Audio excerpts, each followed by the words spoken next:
Please stand and join me in the pledge. To the flag of the United States of America and to the republic for which it stands, one nation, under God, indivisible, with liberty and justice for all.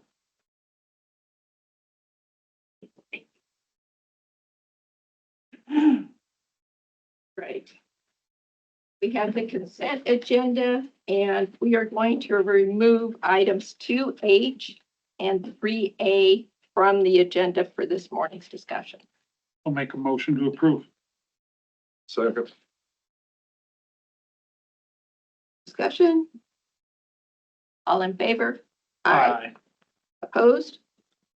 Motion is carried.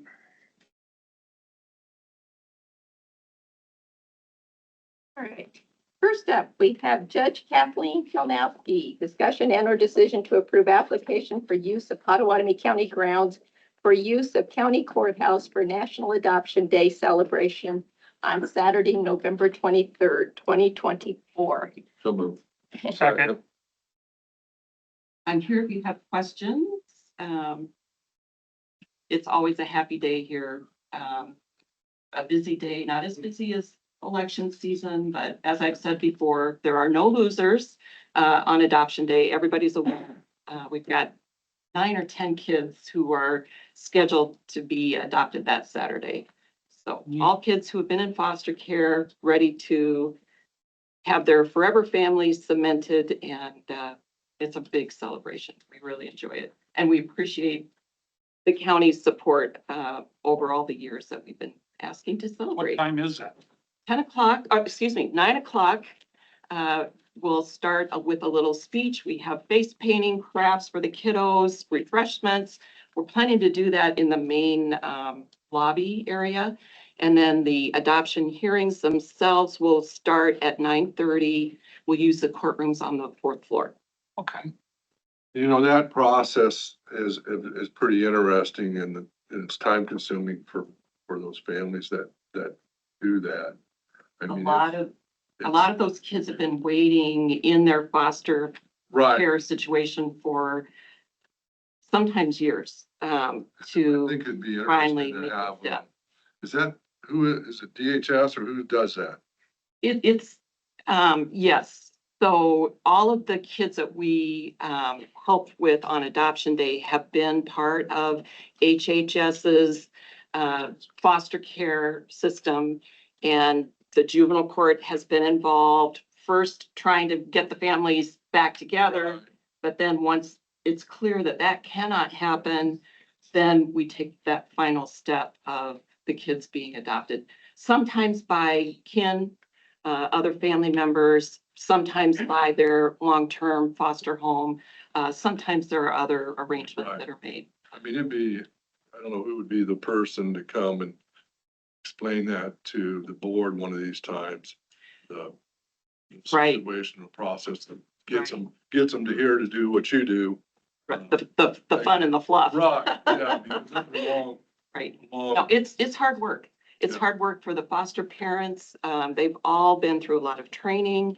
It's hard work for the parents who are working on whatever issues they have to Right. get the kids removed.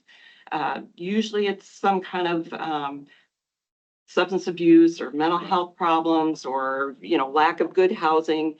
And those corrections take time. Right, and then they you're letting people come to your house and, Right. And different people and. Yeah. I mean. then you It's got- not always If they're school age, then you're taking them to school and doing that stuff and. it's a huge commitment. I know some people that are in that process. I don't know what part. They've been in it for about a year now. I don't know when they may find out next year, I guess, what's gonna happen with these kids and stuff. So, but God bless them. Judge, I'd like to say thank you for championing that cause.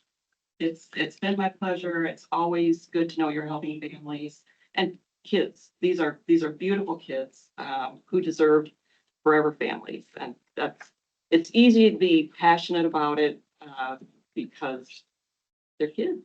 They go over 16 then? Yes, ages of kids for this year being adopted range from 1 year to 15 and a half. So, So do they go over 16 then or not? absolutely. We've done adoptions for kids who are 18? nearly 18 and even adults afterward. So, Oh, yes, I have a friend of mine who's a single parent. She became a foster. yes, And the young woman who was foster care, was removed from a family because her parents were involved with drugs. I mean, it's kind of gotten to be a prevalent thing these days. And it works wonders. I love it. I love the fact that even single parents these days can become a foster parent. yes. I know. Yeah, there's nothing, but yeah, single people, couples, it's all good. And they all just have a commitment to those kids and to making a safe, stable, Yeah, happy home. the environment she was in before was just not.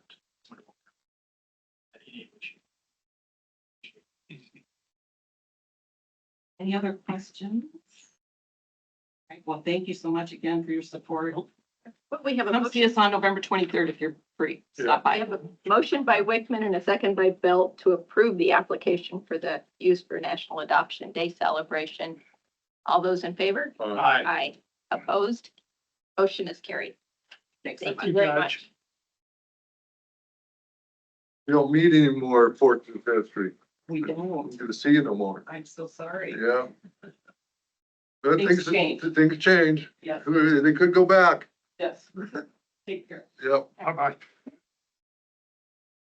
All right, next we have Mark Ekman, Executive Director, Council Bluffs Convention and Visitors Bureau, with an update from the Potawatomi County Tourism.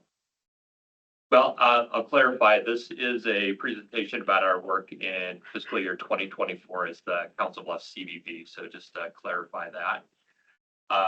Thank you, Madam Chair and board members, for giving me this opportunity to present our accomplishments during fiscal year 2024 as the Council Bluffs CVB. I believe everyone has a pocket folder in front of you. Yeah, and we're not able to display, is that correct? We got it over there, but not, okay. Okay, thank you. Sure. And with me here today is somebody who you know very well, Greg Carlson, as our new Director of Marketing.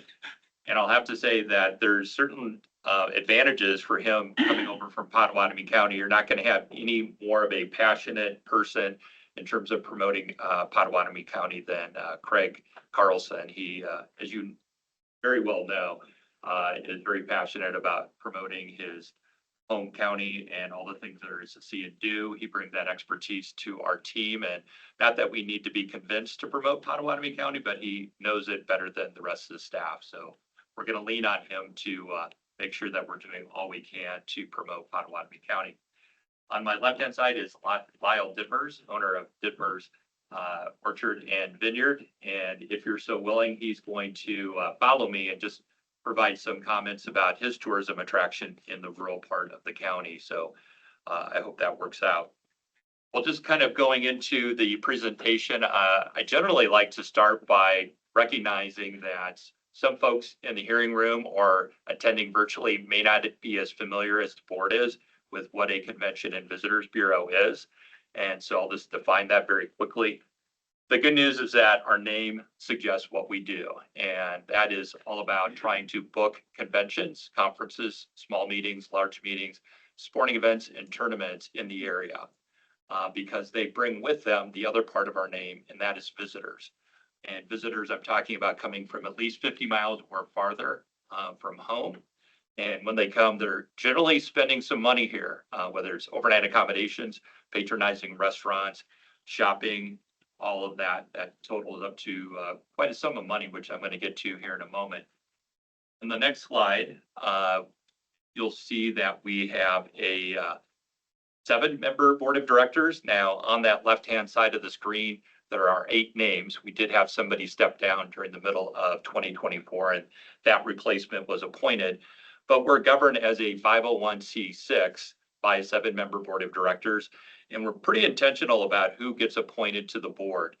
We want to have representatives of hotels, attractions, restaurants, We have somebody with a sports background. We have someone who serves as a liaison to the city of Council Bluffs, city being our primary funder through hotel motel taxes. And then at the very top there, you see Mark Shoemaker's name.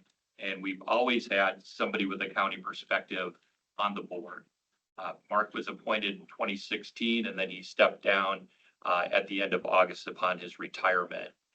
The board convened, the CBB board that is, convened in September and appointed Brian Shea, as you might know, as a new board member to replace Mark in that role of county perspective. So that remains true into fiscal year 2025. We have a small but mighty team of 4. Now, Emma was replaced by Craig when she moved on to Lewis Central School District as our new director of communications. And then we also have Scott and Kathy on the team along with myself and Craig. The next slide kind of gives a little bit more of a definition of what we do and why we do it. I talked to all groups about this, what our focus is, and it's all about trying to attract new customers to local businesses. And those new customers come in the form of visitors that have traveled 50 miles or farther from home to come to Potawatomi County. And when they arrive, they almost all become new taxpayers for local government, because if they stay overnight, they're going to pay the hotel motel tax.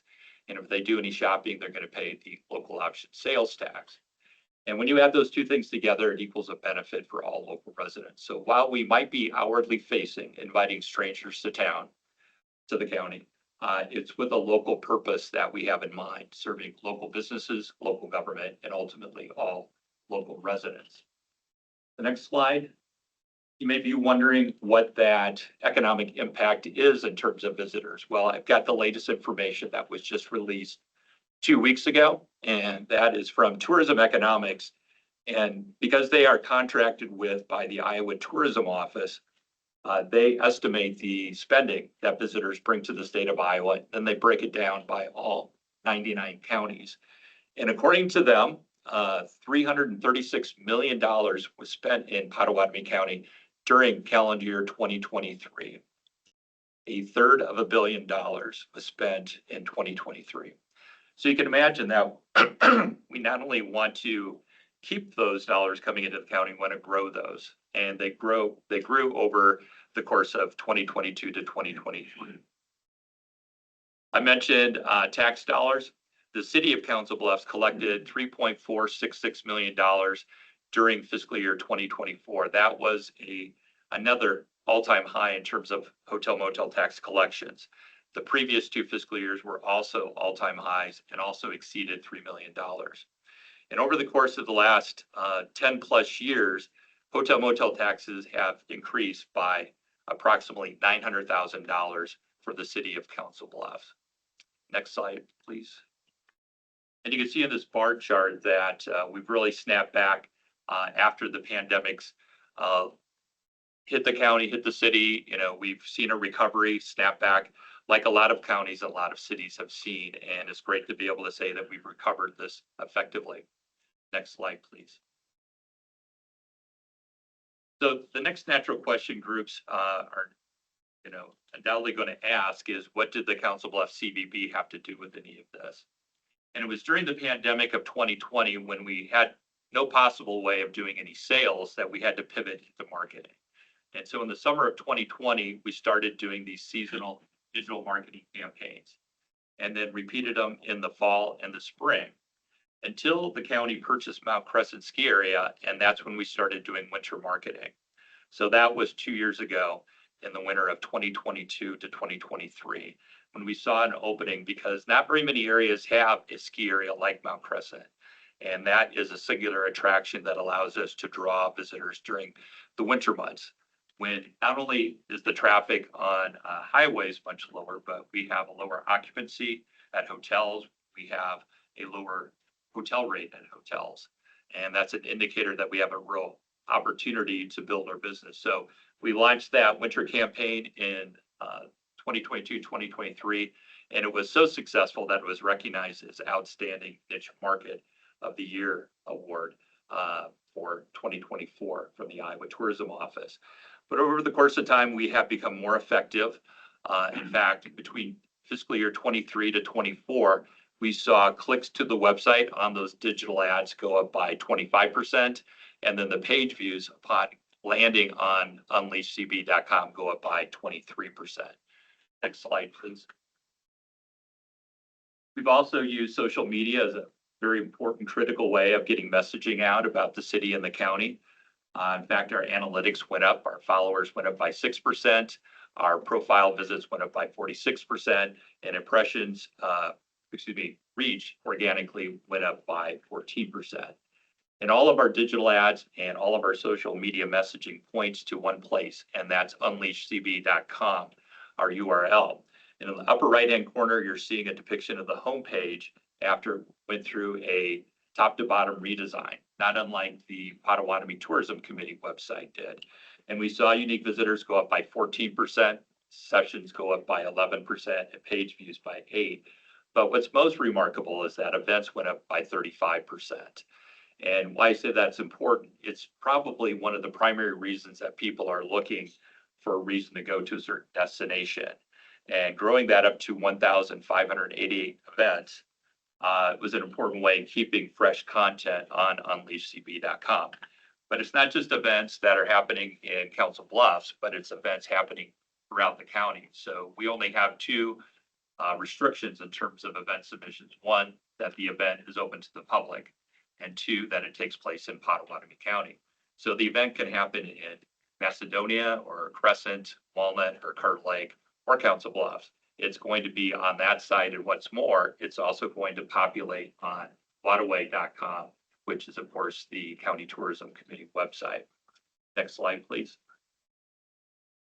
And so this is another partial showing of the homepage. Scroll down, you can see a little bit of the events that we're promoting. If you haven't been to the website or haven't been there for a while, you can scan that QR code and it will take you on your smartphone to the website, and you can see how easy it is to navigate. Next slide, please.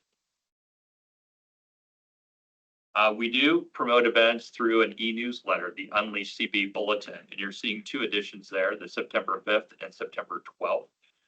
And what we do is anyone who submits an event, it's going to also be in an edition of the bulletin. So we have highlighted events there on the left-hand side. So there might be 3, 4, 5, 6 that have an image associated with it, kind of draws the reader in.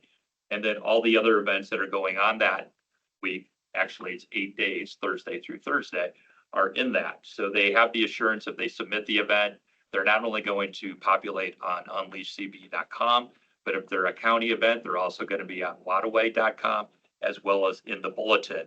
And as you can see there in the September 5th edition, Fields of Flight is the top event that's promoted there. That occurred on Lyle's property, September 6th and 7th. And if you look at the September 12th edition of the bulletin, Go Wild is the top event because that happened that evening. And that's the types of things that we try to promote.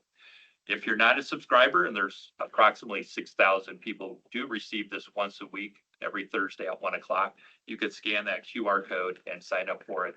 And be assured that you're only going to get one email a week. We don't inundate subscribers with a lot of extra messages, but you can have the convenience of not having to go to a website, have the website brought to you in terms of the events that are coming up in that next 8-day period. Next slide, please. Other big wins during fiscal year 2024, we did land the 2028 Iowa League of Cities Conference, an event that probably Scott remembers when he was on the city council and when Brian was a mayor. I don't know if others were involved in municipal government, but this has periodically taken place in Council Bluffs. The last time was 2018. In fact, the picture in the lower left-hand corner is from the president's reception of the league conference that year at River's Edge Pavilion on a beautiful, gorgeous September evening with folks listening to music from Taxi Driver, as well as getting an opportunity to see the Missouri River and cross the pedestrian bridge. We also supported 10 sporting events with sponsorships that generated 8,590 hotel room nights. That was equal to a value of $877,640. Not only was that strong, but it was 19% better than we anticipated. And the image on the lower right-hand corner is from the Yonex US Open Badminton Championships. And like US Opens for tennis and golf, We have competitors from around the world that came to Council Bluffs in July of 2023. In fact, the fourth highest earning female athlete in the world competed in the Mid-America Center in July of that year. The good news is that we're getting an opportunity to host that again the last week of June, right after CWS of 2025. And we anticipate greater attendance than we had this first one because we landed it literally 3 months before it took place. So we didn't get a chance to properly promote it. We will this time around. Next slide, please. So if you were to turn to the third page of the 2024 12-page annual report, you'll see a letter from Mark Shoemaker. And with each annual report, we have a letter come from the board president. And at the top of it, the headline is "A Decade of Delivering the Goods." So on September 8th of 2014, the IRS issued a letter approving our application to become a 501c6 nonprofit. That was the last step in us becoming a separate independent nonprofit. So we consider that our birthday. So we just turned 10. And a lot of things have happened in the last 10 years. We've exceeded $3 million in hotel motel taxes for 3 consecutive years, as I mentioned earlier. I've also kind of alluded to the fact that we've molded the area into a 4-season destination, both the city and the county. Built a robust community calendar, which I heard a lot of folks say, gee, I wish there was a community calendar. And that's what we've really strived to deliver to both locals and visitors. After being on the second floor of the Council Bluffs Library for 5 years, we finally were able to purchase our own home 6 years ago this month and purchase the former Frontier Savings Bank building at 509 23rd Avenue to not only become our own office, but also to eventually be designated as an official Iowa Welcome Center. Next slide, please.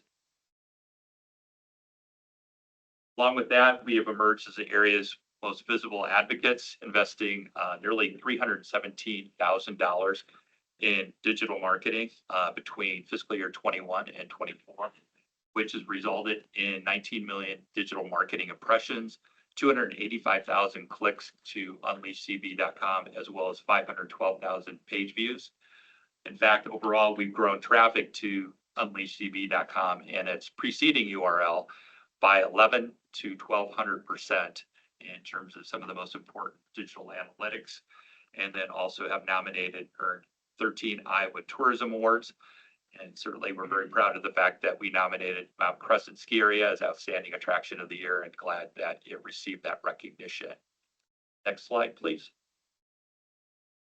And with that, I want to say thank you for your kind attention. I chose the picture on the left intentionally because a year ago I presented to the Rotary Noon Club. And one of the questions that came at the end of that was, okay, Mark, I know that your office, your welcome center is open Monday through Friday, 8 to 5, but how do you serve the folks that show up after 5 or on the weekends?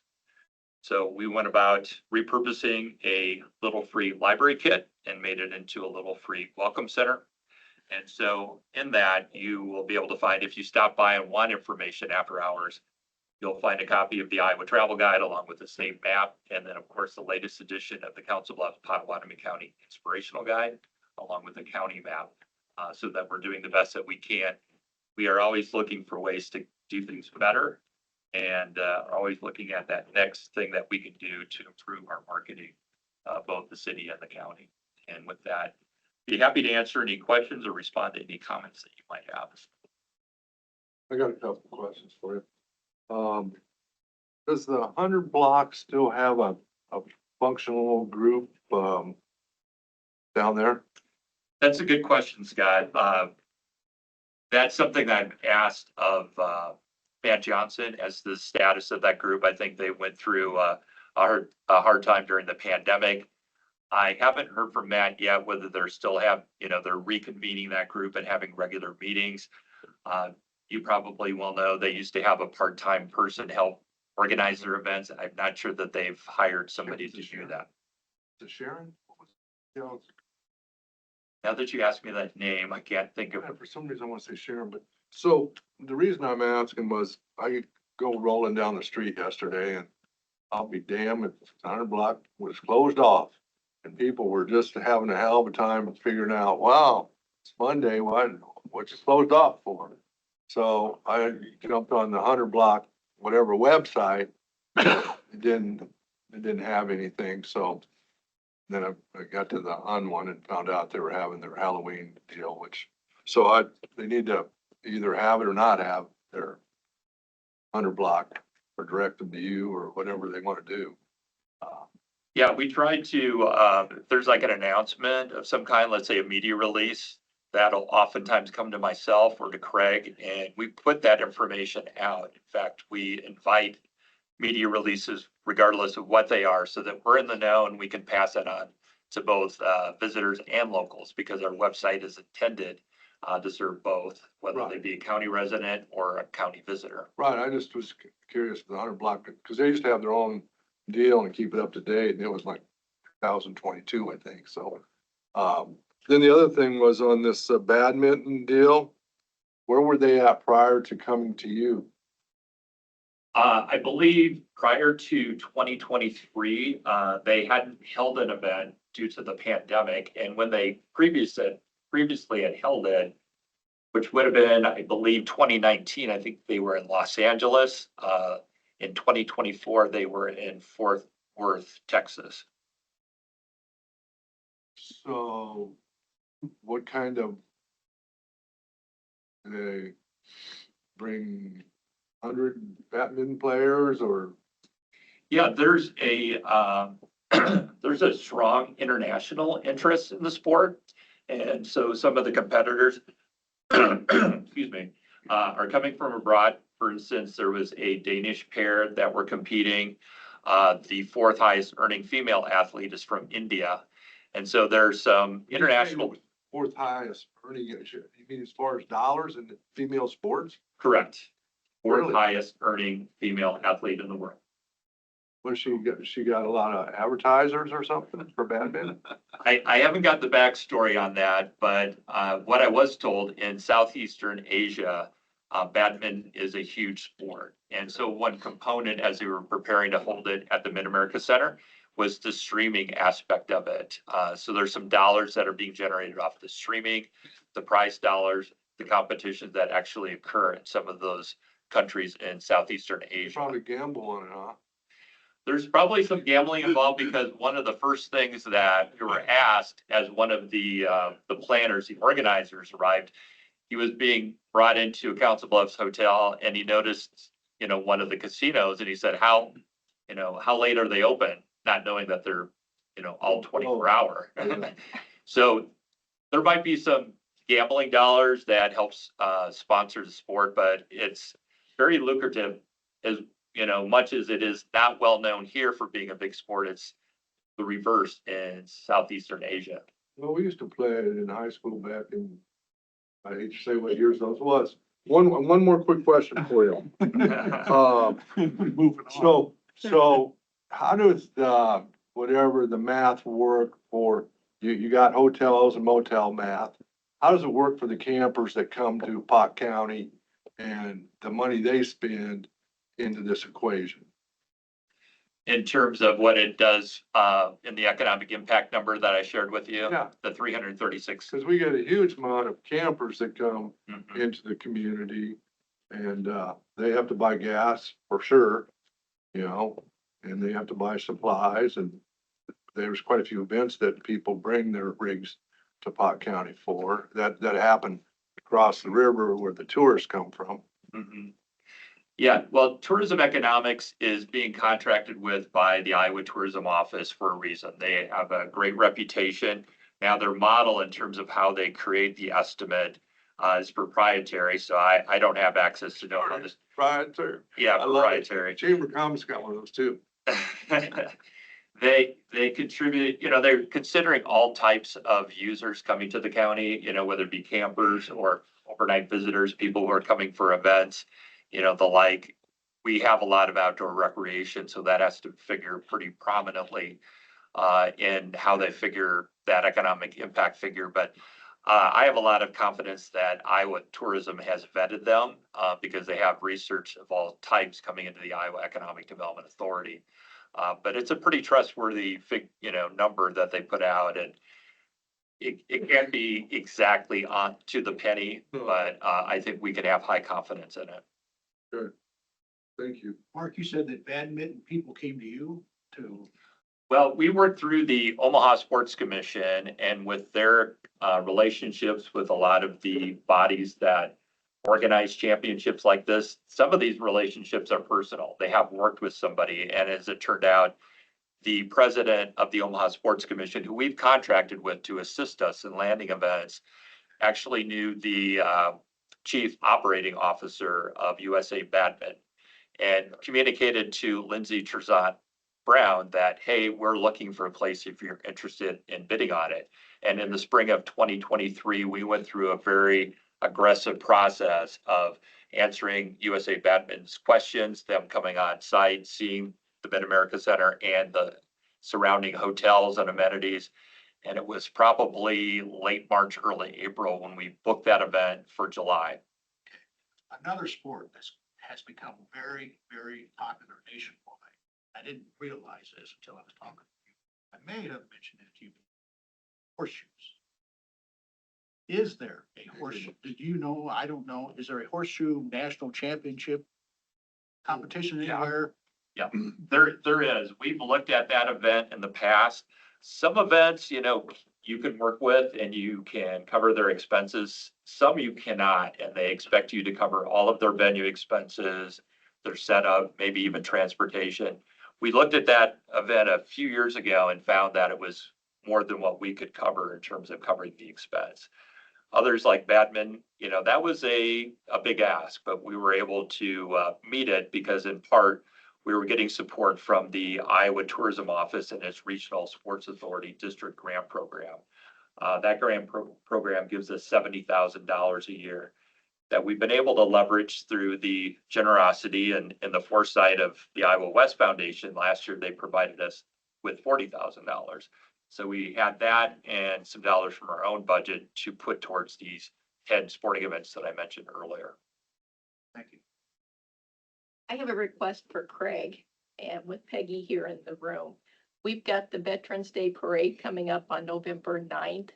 Can we do everything in our power to drive attendance up for that celebration?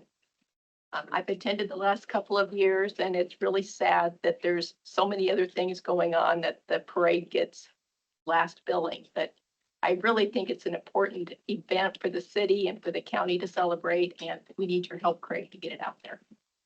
Got it. Thank you. We do have a float this year too, which is the first time we've ever had that. Oh, great. You have a what? Float. Oh, You sit on the Mid-America board, then You're asking me? Yes, I am currently the chair of the Arena Commission. you are? Yep. Okay. So you got to vote then. What little power I have, to exercise it. There are 5 of you? Yes, there's 5. Thank you. Real quick, Mark, the city, according to your report, said that in fiscal year 24, they got 3.4 million. How much of that went to you? We receive approximately 25%. 25% of that? In the hotel motel tax statute, there is some guidance indicating that cities should spend 50% towards tourism-related expenses or causes. And so that's pretty broad. So they're spending 25% of it towards us, and then there's other tourism-related expenses or programming that they put the other 25%.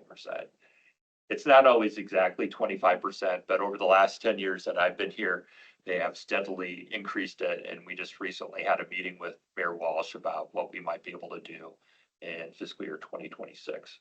So that's about 850,000. Correct. Is that your only funding? We do get grants. I've just mentioned the $70,000 Regional Sports Authority District grant. Last year, we got a $40,000 Iowa West grant. There's some partnership expenses that we share with the Tourism Committee. For example, the committee puts more than $17,000 towards the inspirational guide that we have a staff member, in this case, it will be Craig, put that together, design that, lay it out, and then we pay for the printing, and then there's advertising. In terms of how we compare to other communities, we look at cities that are closest in size and type to Council Bluffs, and probably the closest communities we have as far as comps would be Waterloo and Dubuque. Dubuque has the Travel Dubuque, which is their CBB, has a budget, I believe it exceeds $1.2 million. Last question. Is it in state code how much of this hotel motel tax has to go to, tourism? Yeah, just as I stated before, the code does specify that 50% needs to go towards tourism-related expenses. It does not lock it in to be CVBs. But certainly the funding that goes towards us meets the city's obligation at least up to 25%. And then whatever other expenses that you might classify as tourism, maybe it's the Mid-America Center operating expense that they have to cover, or it could be something else. Okay, thank you. Real quick, you mentioned Mount Crescent as being the main tourist attraction in Potawatomi County, is correct? It won the Outstanding Attraction of the Year from the Iowa Tourism Office, and we use it as our calling card during winter marketing. Okay, can you name number 2 and number 3 in Potawatomi County, just off the top of your head? Well, there's not a ranking that's done in terms of tourism attraction. We don't do a ranking as a CBB, but you could say that Potawatomi County operates some of the you could say probably top 10, Hitchcock Nature Center. Mount Crescent, is going to become one of those year round. There's the West Nishnabotna River Water Trail. That's an important draw. The Wabash Trace Nature Trail. But certainly, things like River's Edge Park and the Bob Carey Pedestrian Bridge, are a big draw in terms of visitor interest. So we have some really good attraction that we're trying to really get the word out on. Because there's a lot of folks that don't know what we have here at this western edge of Iowa. Thank you. Is Lyle going to speak to us? Thank you. Nice job. Thank you. My name's Lyle Ditmars. We run a Ditmars Orchard and Vineyard out on the east end of town. We started 30 years ago. We took a piece of farmland that didn't have any trees on it at all. That's when we planted the first tree. And we've grown pretty well. I'd be remiss if I didn't acknowledge the fact that the county has worked with us very well, especially Matt Wyatt. Matt is good with working with us. We talk with him. He explains what the rules are, and we try to comply with them. He's been very, very helpful to us. It's interesting to hear the definition of tourism as being from more than 50 miles away. We probably don't do much in terms of more than 50 miles away. But in terms of people coming over from Nebraska, we do a lot. 80% of our traffic comes from Nebraska. We do the school tours, but individual people as well. Anytime you come through our parking lot, you'll see about 80% of the cars have Nebraska plates or other out-of-state plates. So while we don't qualify there, we do generate a lot of traffic in the area. It was interesting when we started the Fields of Flight event back, I think it was 15 or 16 years ago. Kathy Fiscus was working for the Convention and Visitors Bureau, and she estimated that brought in about $500,000 in terms of income to the area. I would say that we're significantly higher than that now. Last year, for example, we sold it out as we had the past a couple of years. We get 400 cars a night for that, and we cut it off at 400 cars because that's how many we know we can park. And we could have sold another 200 to 300 cars each night. It's that popular event, which, by the way, is a charitable event. The net proceeds from that go to the American Cancer Society. Last year, we were able to give them $8,000, and this year, I think it'll go beyond that by hopefully significantly. It was kind of neat when I gave the check to the lady who was with the Cancer Society. She took one look at it and started crying. It was a nice day, and I really enjoyed that. But that's what we do. We do a lot of different things. We do flowers, we do pumpkins, we do strawberries. We do, of course, try to grow fruit when Mother Nature allows us to. The 45 minutes of hail this year didn't help a lot. But it was nice because it kept us from having all that extra dirty money laying around.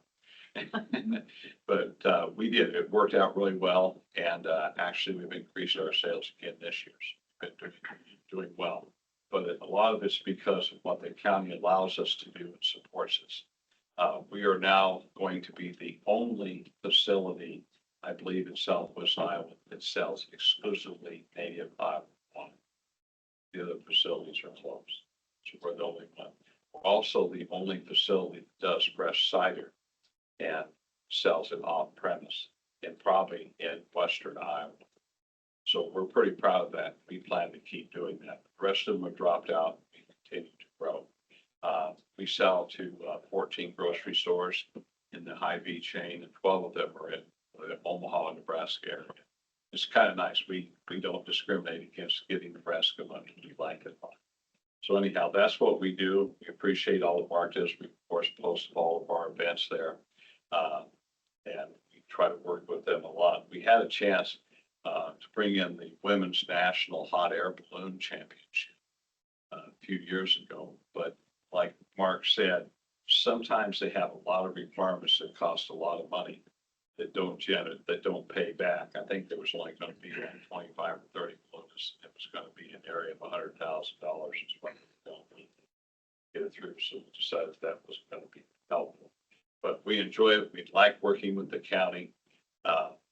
Anytime y'all have some extra money and want to seal coat the area in front of the orchard, you know, just if you have some money laying around.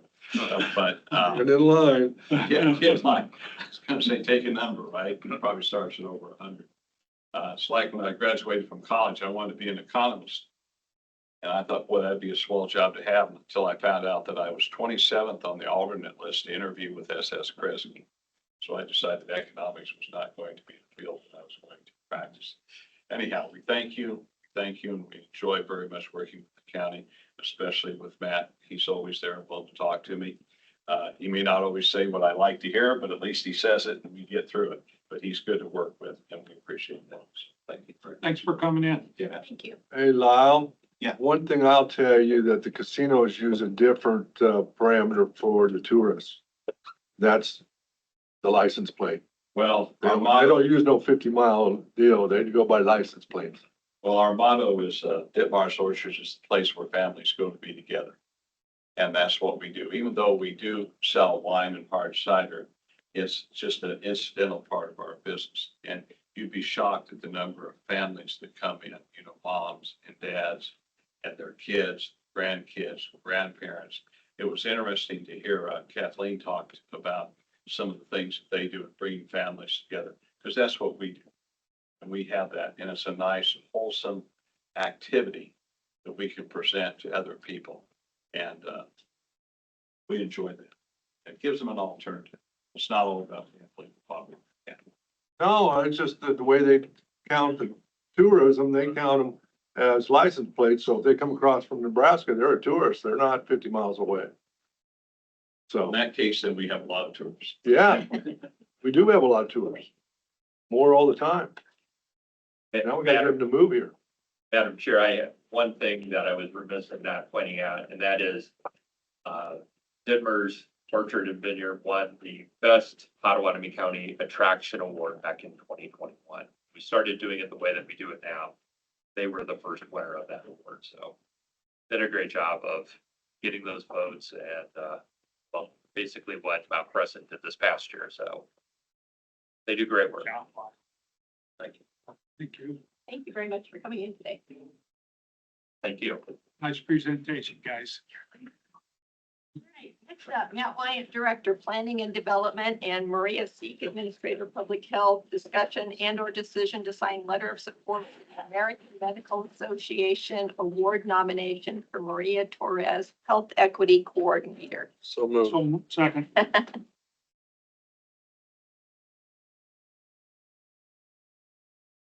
Going to tell us more, Matt? Certainly. So, the Board of Supervisors received an invitation for us to, submit for an award with the American Medical Association. And we worked together with POV LLC, Brian Mainwaring, who helped us write our COVID write-up, to formulate a plan for submittal to this award nomination, because it is pretty complex in the amount that we have to do. But as we were reading through kind of the categories that it was, I'm proud of all of the employees that we have with the health department, and I'm certainly proud of what Maria Torres has been able to accomplish. It was a new position when we hired her for it. And so being a new position, you really have to work on the build out of what that position is and the different things that they do. And she has quickly been able to integrate herself into various community groups around Potawatomi County to help educate them on the different services that not only public health provides, but our other health providers have as well. And it's just been critical to our success as a health department, having her there for this. And so that's why when I was looking through for the nomination, I really kind of honed in on Maria Torres for this. And, even if just the invitation itself has been an honor to be able to apply for this award nomination. And I'm hopeful that once we submit it, that they'll see the value in it as what we have. It does not say when the decision will be made. Entries are due by this Friday. And then it says, in the invitation that their intent is to present the awards at a gala in Washington, D.C. on Tuesday, February 11th. So I would hope by the end of the year, at least we would have some sort of nod from them. And it doesn't really say if they're going to acknowledge, one way or the other, or maybe give you tips on things for next go around or something. But I have a feeling that we received this based on some presentations that Maria has been giving. She was out in Philadelphia earlier this year as a part of an Iowa immunization task force. She's worked really hard on providing minority communities with vaccine information. And so the state of Iowa invited Maria to go with them to speak at that conference and about the work that she's been doing. And I'm hopeful that that's kind of what they picked up on our presentation out there. So we've had our name, Potawatomi County's name, associated with some really high level, large population groups. And that's just all due to the work that the staff have done.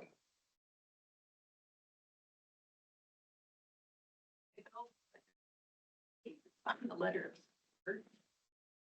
Additional discussion. All those in favor? Aye. Opposed? Motion carried. Go through for me. Yeah.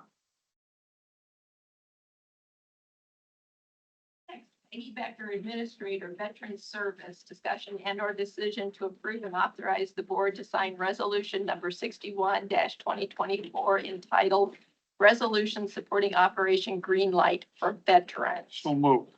Second. I did place the signable copy on Jeanette's desk as well. So.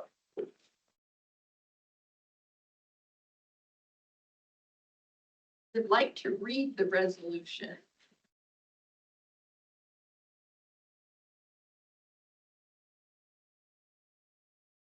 Resolution number 61-2024, supporting Operation Greenlight for Veterans. Whereas the residents of Potawatomi County, Iowa have great respect, admiration, and the utmost gratitude for all the men and women who have selflessly served our country and this community in the armed forces. And whereas the contributions and sacrifices of those who served in the armed forces have been vital in maintaining the freedoms and way of life enjoyed by our citizens. And whereas Potawatomi County, Iowa seeks to honor individuals who have made countless sacrifices for freedom by placing themselves in harm's way for the good of all. And whereas an estimated 20% increase of service members will transition to civilian life in the near future. And whereas the National Association of Counties encourages all counties, parishes, and boroughs to recognize Operation Greenlight for veterans. And whereas Potawatomi County, Iowa appreciates the sacrifices of our United States military personnel and believes specific recognition should be granted, therefore be it resolved, with designation as a green light for Veterans County, Potawatomi County, Iowa hereby declares from Sunday, November 3rd, 2024 through Veterans Day, November 11th, 2024, a time to salute and honor the service and sacrifices of our men and women in uniform transitioning from active service. Therefore, be it further resolved that in observance of Operation Greenlight, Potawatomi County, Iowa encourages its citizens in patriotic tradition to recognize the importance of honoring all those who have made immeasurable sacrifices to preserve freedom by displaying green lights in a window of their place of business or residence from November 3rd through the 11th, 2024. Dated this 29th day of October, 2024. Melvin, will you call the roll, please? Chairman Miller, Aye. Supervisors Belt, Aye. Wickman. Aye. Jay. Aye. And Jorgensen. Aye. And with this, we will change the lighting on the outside of the courthouse to green through that time period that was designated. Take it in for buildings and grounds for our building as well.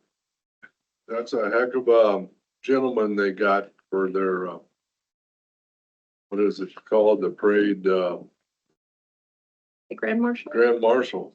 Unbelievable. Had to keep his story for 65 years.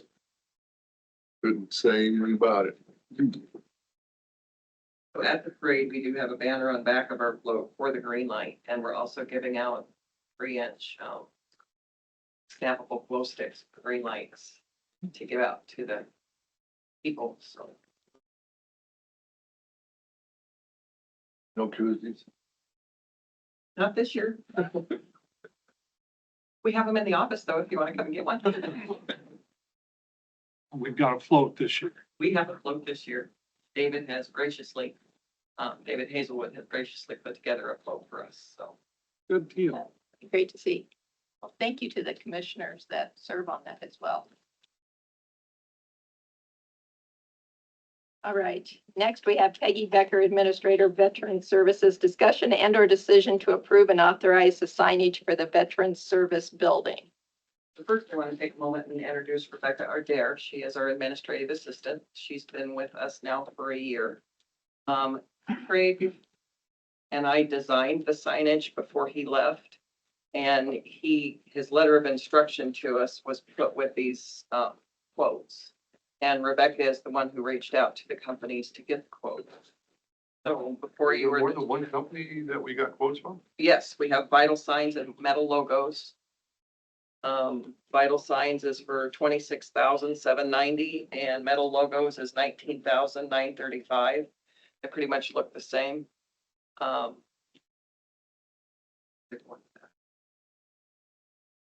looking at a Vital Sign total of 51,000. Where is that coming from? So Vital Signs, when I reached out to them for the parameters that Craig had initially given, gave us a follow-up quote that is for signage that is a little thicker, a little sturdier than what was requested. They are aware that the signage needs to be consistent amongst the entire county. This was just a secondary quote they gave us. She said that we may be looking for something that might last a little longer. That quote was not requested. It was given to us. We're trying to make a little more sense of this, Peggy. On how many sides of that building do you want to put signage? On the 3 arches, it would be the Potawatomi County logo. And then the Veteran Service Office would be along each side of the drive-through. Did the pictures not come through very well? No, somebody did a pretty good job with pictures, I'd say. And then down where the existing county emblem is on the side of the building. Right now, that has the bronze letters of Veteran Affairs Office. When we remove that, that will off-center that county plaque. So that's where the logo, our logo, which is your gateway to Veteran Services, would be placed. Was this put in your budget, Peggy? This is coming out of gaming. I think it's gaming through Mitch. We are earmarked for 25,000. And You were earmarked for 25,000? Yeah. Because we verified that with Mitch before we came up here. What, Craig was supposed to do this actually before he left. we, We have that when we were on our group meeting out at the roads, or did that? Okay. I'm not opposed to it at this point whatsoever. Who did it? Who did all of our stuff here at this building? Anybody know? Metal Logos is who Craig just said did Did all this Yeah. building? and they are the lowest quote. Just wondering about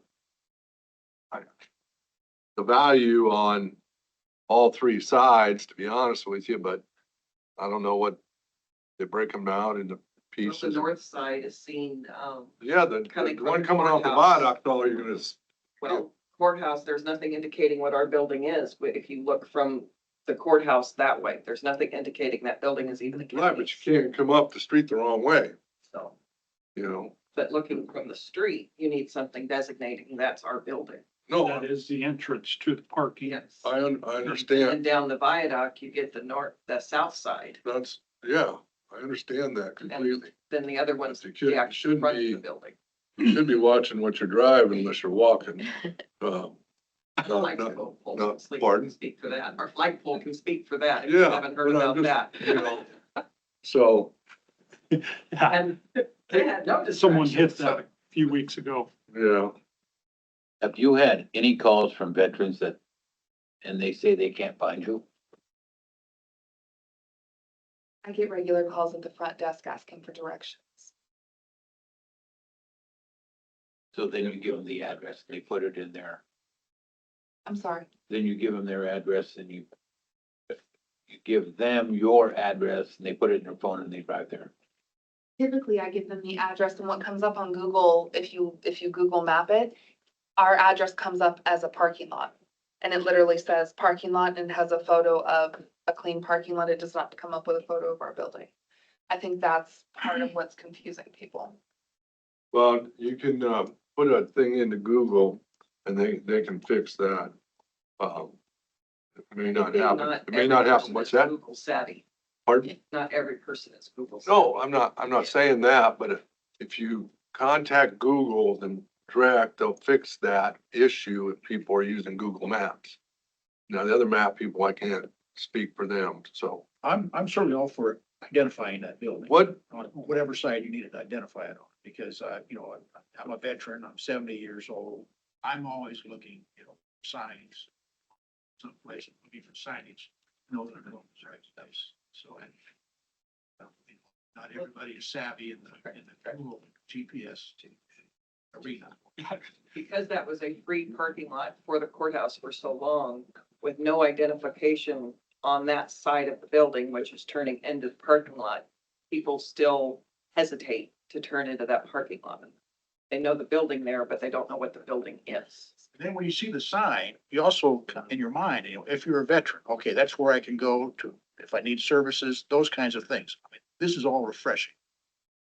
I'll make a motion to approve the bid for metal logos for 19,935.75 out of gaming. I'll second it.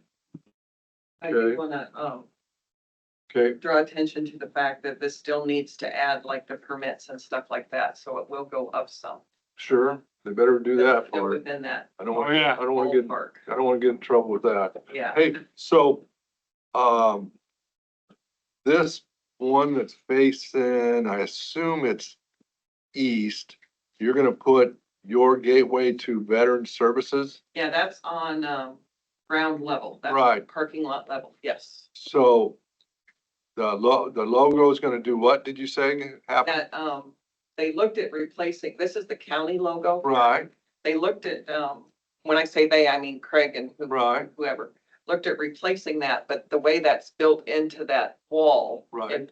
No, okay, so this is, those letters are gonna go above that? yes, Okay. so Right the now- county logo is gonna stay, yes, okay, yes. Right now, it's got those bronze Right. letters right, that we have the, banner over. yep, okay. Is that blue gonna show up on that wall? In the picture, it doesn't look like it comes Well, off. very well. I had that argument as well, but we have to stay with, what's the term? Craig asked us to remain with the guidelines for the rest of the county's signage. So the branding guidelines have to be followed. Is it gonna be lit? I mean, how should I say it? Lights shining on it I rather don't think no than, more than it is. well, I don't know. I'd have to drive by and take a look and see. But so is there lights up in the eaves? There's lights up by the flag, which would light the one that faces the east, It but would. not the ground level one. It would, The one on top, would the one on cover the it. arch. Okay. The ground level would not be lit, no, other than the sconces that are already there. We have to adjust some lights, but that's not the end of the world. We got Ben to do that.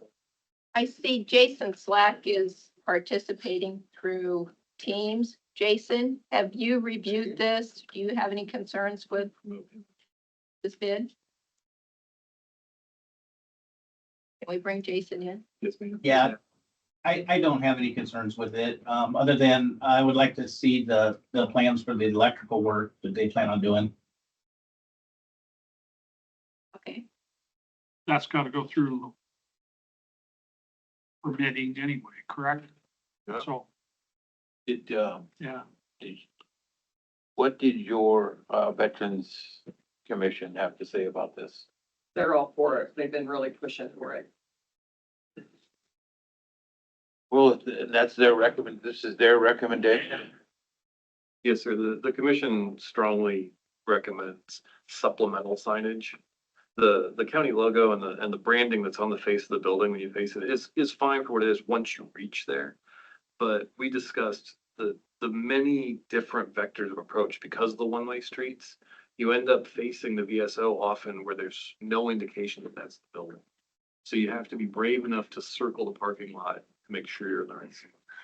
And that started Peggy down this path with Mitch or Craig to try to find a way to better brand, bring the building into the brand and identify it to the visitors.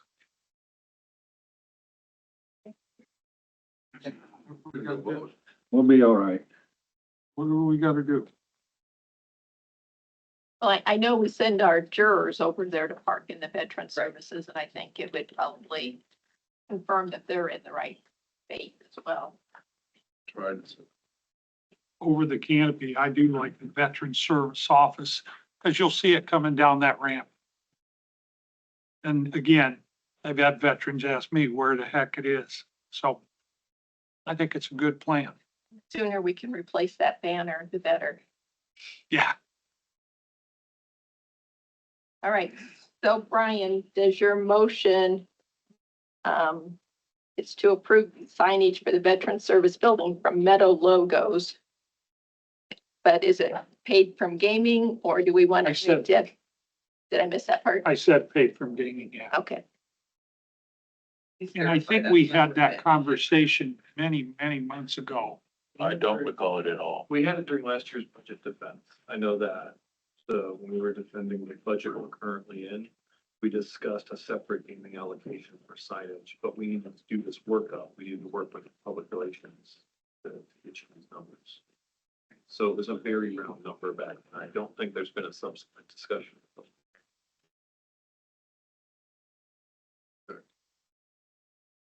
Andrew, did we not talk about that electronic sign at that time We too? did, we talked about the monument Yes. electronic sign. That one is still being worked.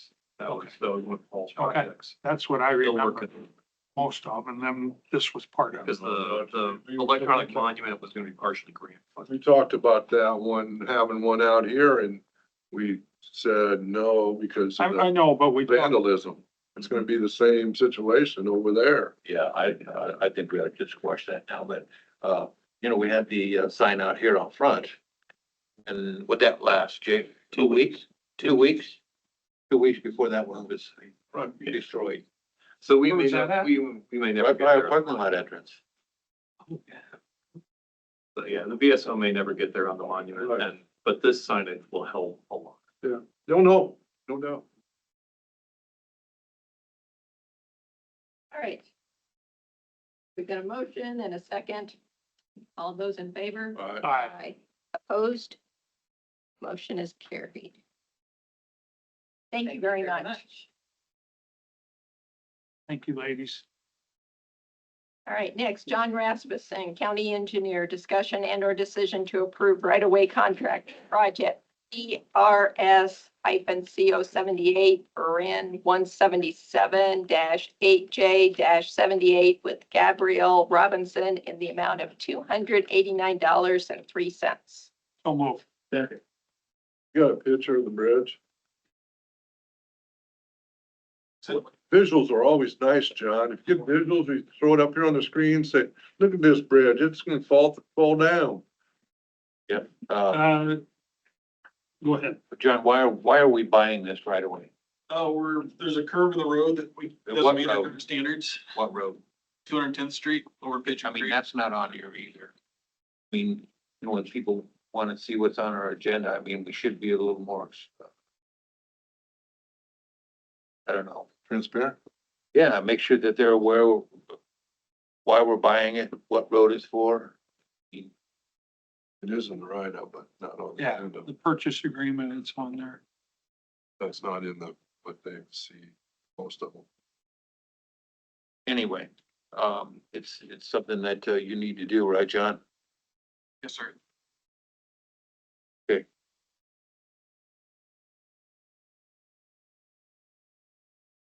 Whose money is it? Is this federal or whose money? This is local funds, so the money's gonna come to us, federal funds. We pay out of pocket here and get reimbursed. So usually we spend out of different funds, but we're gonna put the bill and get reimbursed on this one.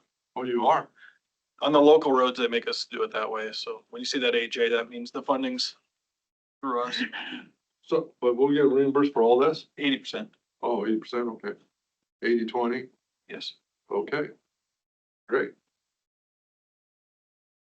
All right, motion by Shay, second by Jorgensen to approve the contract with Gabrielle Robinson. All in favor? Aye. Aye. Opposed? Motion carried. And next is the same project. Get to that so I can read it.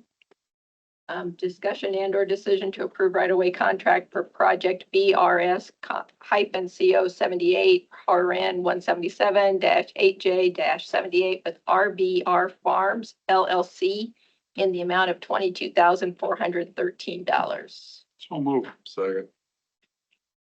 Are the acres on this one, John, 1.3? So what that is? Yes.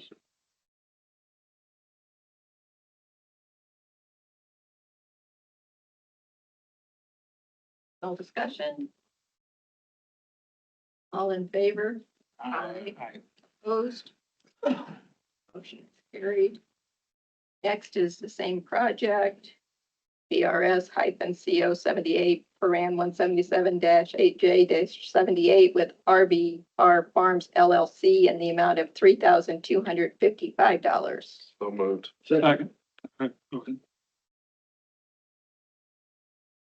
You gotta get some before and after pictures on this deal then, Yes. and then, are you getting the wider, ditches that you have to take care of then? Ditches shouldn't change too much. The bridge we're taking out is a truss bridge, so it's about 18 feet wide, so it'll be something wider that farm equipment can get across. that we can't currently now. But we'll have a 26-foot top on. All the ground looks like you're gonna get some extra ground unless the bridge is sitting. Does it run cattywampus? Yeah, the road curves where there's a ditch on the east side of it, then, so the road's curving to stay away from that ditch, then the bridge hits the Pigeon Creek at an angle, so we're trying to fix all that geometry. I'm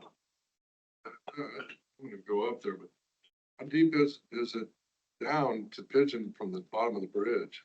I think it's right around 24, kind of that area of Pigeon Creek, it's starting to build up, it's kind of on the bottom and it's silting in. Upstream from that is still kind of eroding and channels are getting deeper. That'd be about the top of the, how far does Pigeon go? What's the top of the watershed there? It goes into Harrison, Starts in Harrison? yeah. I have a motion by Bell, the second by Jorgensen. All those in favor? Aye. Opposed? Motion carried. Next is project BRS hyphen CO 78, Paran 177 8J 78 with Michael and Cheryl Generu in the amount of $2,488.80. So moved. Second. Discussion? All those in favor? Aye. Opposed? Motion carried. And the last one, project BRS hyphen CO 78, Paran 177 8J 78 with Larson Wonder Valley LLC in the amount of $7,473.98. So moved. Second. Are any of these, easement roads, John? Yes, they. They both are? Yeah. They're both easement roads?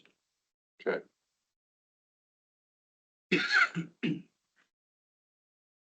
Right. Motion by Shay, second by Belt. All in favor? Aye. Aye. Opposed? Motion has carried.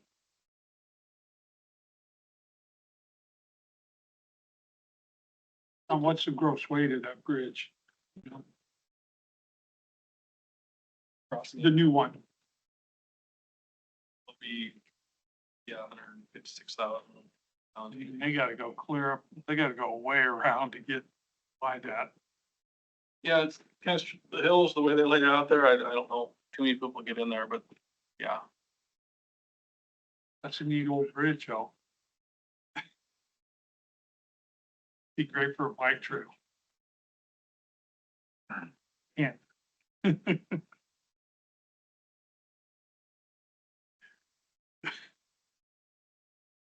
you, John, for bringing all those in. Thank you. When will they start that? We just got past environmental to buy the right of way, so we gotta finish design. We'll probably let it in this spring for late fall, next winter construction.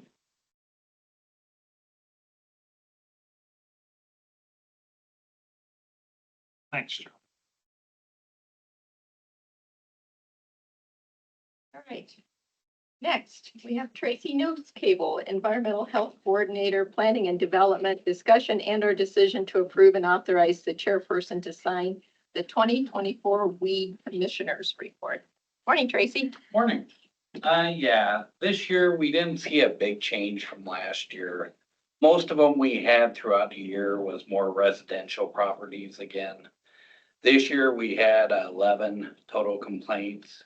We had one that we actually had to contract out and go mow, and it was assessed to their taxes.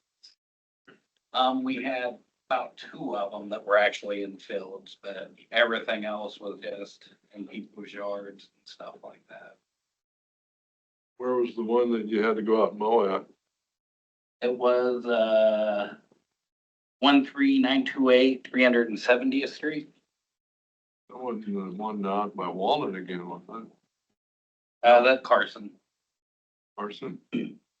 We had one a few years ago. We had a couple years in a row, and then we've actually had a couple of our every year properties that have been sold off. So happy that we don't have to address them any longer. So when we go mow, do we bill them? We send them a bill, and if they don't pay it, then it gets put on their taxes. We usually do it, and then we charge a admin fee, and then whatever our contractor charges us, we increase it 25%. Now, if you can just get the DOT to comply, and then maybe we'll get rid of some of them. I talked to them last week, the DOT, so see what happens. Always, any of our right of way and everything, over there, anytime we have an issue with any of that stuff, they're always really good about, Oh, it is. anytime we call, if we get a complaint, DOT? no, the roads. Oh, I was gonna say the DOT. Yeah, DOT, no. John can't be usually doing don't. the DOT work. You got. Personally, no, I haven't had too much where I've had to deal with them. No, I don't suppose. They're not real responsive, to be honest, when it comes to doing their weeds. All you do is drive out between here and Iowa Western. I got nothing on that. What's our major weed? Thistles. Still the Yeah. thistle? I think it's They're pretty. Like, Yeah, few years you like ago, we those, there'll be started seeing more a shortly. Big increase in parsnip, and then last year and this year, it didn't seem quite as abundant. And then pretty much everything, like I said, this year was thistle and grass. Tracy, real quick, poison hemlock. I think you're aware, I got a call about that on our walking trail that's, follows 190 Railroad Highway. Yeah, right out by Weston. probably. Yeah, that area out there. Did Rhodes spray that? Yeah, they actually, I think, went out that day and took care of it. Is that something we can, or let me rephrase, is that something we should spray before it takes off, or how do we work that? For poison hemlock specifically, I'd have to look at the recommended Okay. applications and everything to give you a good answer. Motion to approve. Second. We're done to do it. Motion by Belt and a second by Shay to approve and authorize the chairperson to sign the 2024 Weed Commissioners Report. All those in favor? Aye. Opposed? You get your badge yet? They don't give you, Come on, man, get him a badge. get a little weed costume. Yeah. Back in the day, Too power hungry. back in the day, well, maybe they still do. The townships used to have their own, weed commissioners. I don't know if they still do or But not. still, we'll do the town, but in the city limits, they cover all the, Right. so. No, but the townships used to cover, I don't believe the township clerks do that, or the township trustees do that anymore. what they used to. That's a long time ago. They still settle the fence disputes. You don't want that one, do you? No, that's.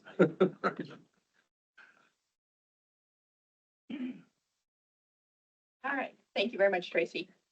Moving next to Jason Slack, Director, Buildings and Grounds, discussion and or decision on courthouse north parking lot striping plan. Oh, boy. So you've been having some meetings with the city. Yeah, we had some meetings with the city, it didn't really get us anywhere, so we're stuck with the 5-foot green space on 3 sides of that lot. Scott was able to re-engineer some of the parking stalls around there and got us a total of 37, which is better than the 26 that we thought we were gonna be able to get out of there.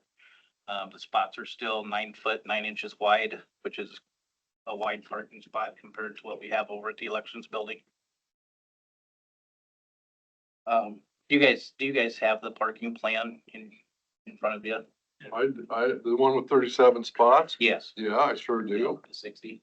Is that, number 37, does that require that we have 4 handicaps? That we're not required to have the handicaps, but we wanted to put the handicap in there because we have county employees with handicap permits, county and state employees with handicap permits that are taking up the handicap stalls in our east public lot. So they're I don't know about state.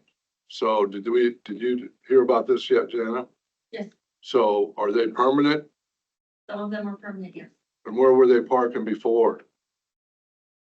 I have no idea where they were parking before. My guess would be all right.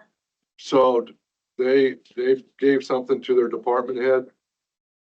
That I don't know. It has not come down to HR before then when they talk. Well, we need to get we need to get something in the policy looked at that if you've got a handicap, you're the person that's got it, not the car.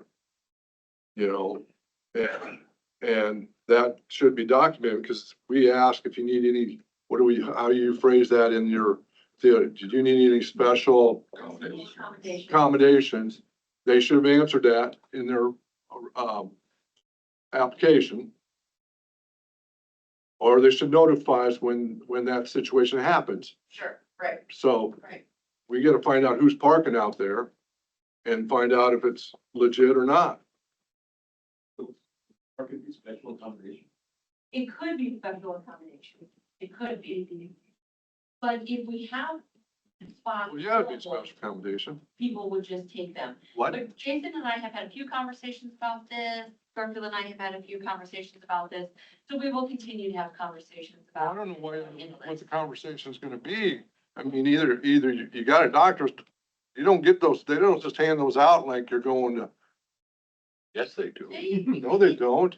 They It's do. not that difficult to get them and they're. Yeah, it is. The doctor, if he puts himself in that position, I mean, So I guess the question is that the employees are using somebody else's car to park.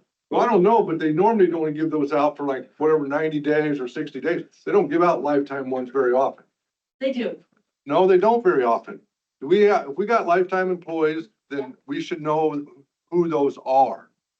You know, And I think that's something we need to work through and if we're gonna do that, create a policy for, but then. where were they before, I guess? I don't know, because I don't They know. just started when we got a new parking lot? No, I just learned about it. When we were going to put the arm down, people started calling me saying, I need a spot, I need a spot, I need a spot. And we didn't have a policy about it. We just said, well, if you have a handicap tag, you may park in any handicap spot. And then the arm didn't go down. And so, because if the arm went down, then how would they get out every single day? That was the question. Since the arm hasn't gone down, I do believe that a lot of people are parking in the handicap spots, which is their legal right to do, unless we tell them you have to park someplace else, but then we need to have enough spots for them. We gotta know how many there are and if they're legit. Well, and that would be something we would need to send out, but they do also have to, you have to go down and get one from the DOT. It's not like the doctor's office, you get it right there. It has to come from the DOT and Lee handles those. And so those are a lot of the ones that are lifetime. There are lifetime. I know there Yeah. are, but there's very few that they give out, you know? I mean, I don't see employees coming here in wheelchairs or crutches, every day. That's, I would not say that's their definition of that at all. No, and some of them it's breathing or whatever the case may be, Heart, you know, heart, But- breathing. Scott, But- my wife had pancreatic cancer. She got a handicap sign till 2026. At 4 years. I understand, It's I something got- we need to look into, I think Yeah. is the point, right? yeah. Yeah. Jason, this, I got one in my car too, but you know, it's, Do you use it? no, I don't. Except for when I'm handicapped. is this is gonna be a employee parking lot, correct? Correct. Okay. Designated as such with signage. Yes. All right. I think you probably, if you find it, you have more handicap, assisted needed parking, I think you can adjust the parking lot with more stalls. I think you start with like 4 on an average, and then if the need arises, then you go to 6 or you go to 8. Because I don't think any spot there's gonna be a sign, right, Jason, or just a couple of spots. So how many are out here in this other lot? There's 6 out there total. And 6, and we're eating them all up before the. well, customer every gets- day we have at least 3, I know, and they're state employees, I believe. They have valid permits though. Right, no, So You know, I think that's something that we can work through. You know, if we have some employees that, may have some restrictions, we don't have to label them as handicap. We can assign them a spot. Sure. You label them as handicap, when the public comes in, they're gonna take those. that's, you got a point, yes. So I wouldn't even list them, but that's just me. Okay. But you can assign those people that need those spots, Jace, Okay. right? Yeah. Well, Maybe? what would you do with the hatching? Do we not have Well, it's tough to do. requirements for these? Cause you gotta sign, Is there a requirement for those? you gotta mark. I mean, the certain amount in the parking lot? Probably have enough if you have 6 in your other lot. I believe it's, if you have 30, you are required 1, and then it goes up. Well, sure. If you've got 6, I think you We probably got plenty. exceeded our number in that main lot when we. So did you're gonna that. have to mark them as such, because depending on what kind of vehicle and how they're getting out and stuff, you can't. You gotta have in order for it to be a true ADA Right. spot, you gotta have the right crosshatching and. Right. So, I like the idea of having those reserved, not just handicap. I agree. Reserved. So that'd be a But way to- Okay, what are we supposed to be doing here today, Chase?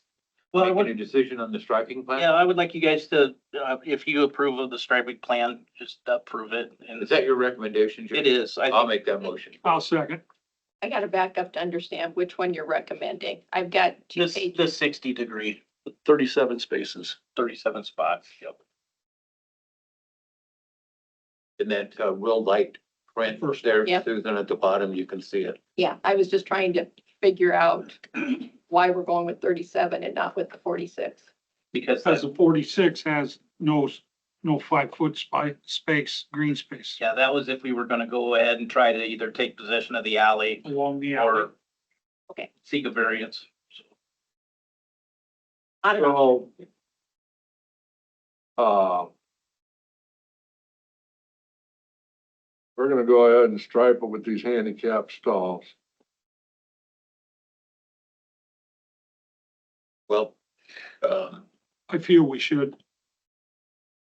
I do, I think you can probably leave the hatched areas and without putting a handicap signal. So the or- public doesn't take. Yeah, and put a reserved, I don't know, are we gonna have signs that say this parking lot is reserved for? We're gonna have signs that say the parking lot's reserved for employees People- only, and the stalls People are, love reading signs, they do. the it all stalls the are gonna time. be numbered. One of those handicap stalls has a sign associated with it that is to be constructed. I mean, we can remove those if you want, but Well, let's right see. now it's. Bring us the signage. Jason, how many handicap stalls we got at, right next to the election building? 2. Two over there. Yep. As well, so we have quite a bit already. So what's the width of the Scott, the crosshatch and spot? 8 feet. So- That's almost the same as this. It is, it's an 8-foot stall and an 8-foot crosshatch and an 8-foot stall on the other side. You can, that 8-foot covers both of them.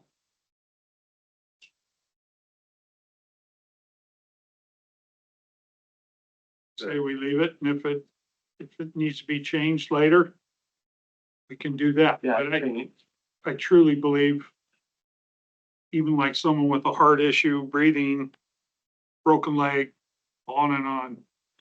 I think Well, I'm just curious on how that's all happened and wasn't brought up and talked about before we did all this remodeling, where all this has came from. And if it's the state, that's a whole different discussion, I guess. I think that'd be federal, wouldn't it? Oh, it's state of Iowa. state code is what, yeah, you're right.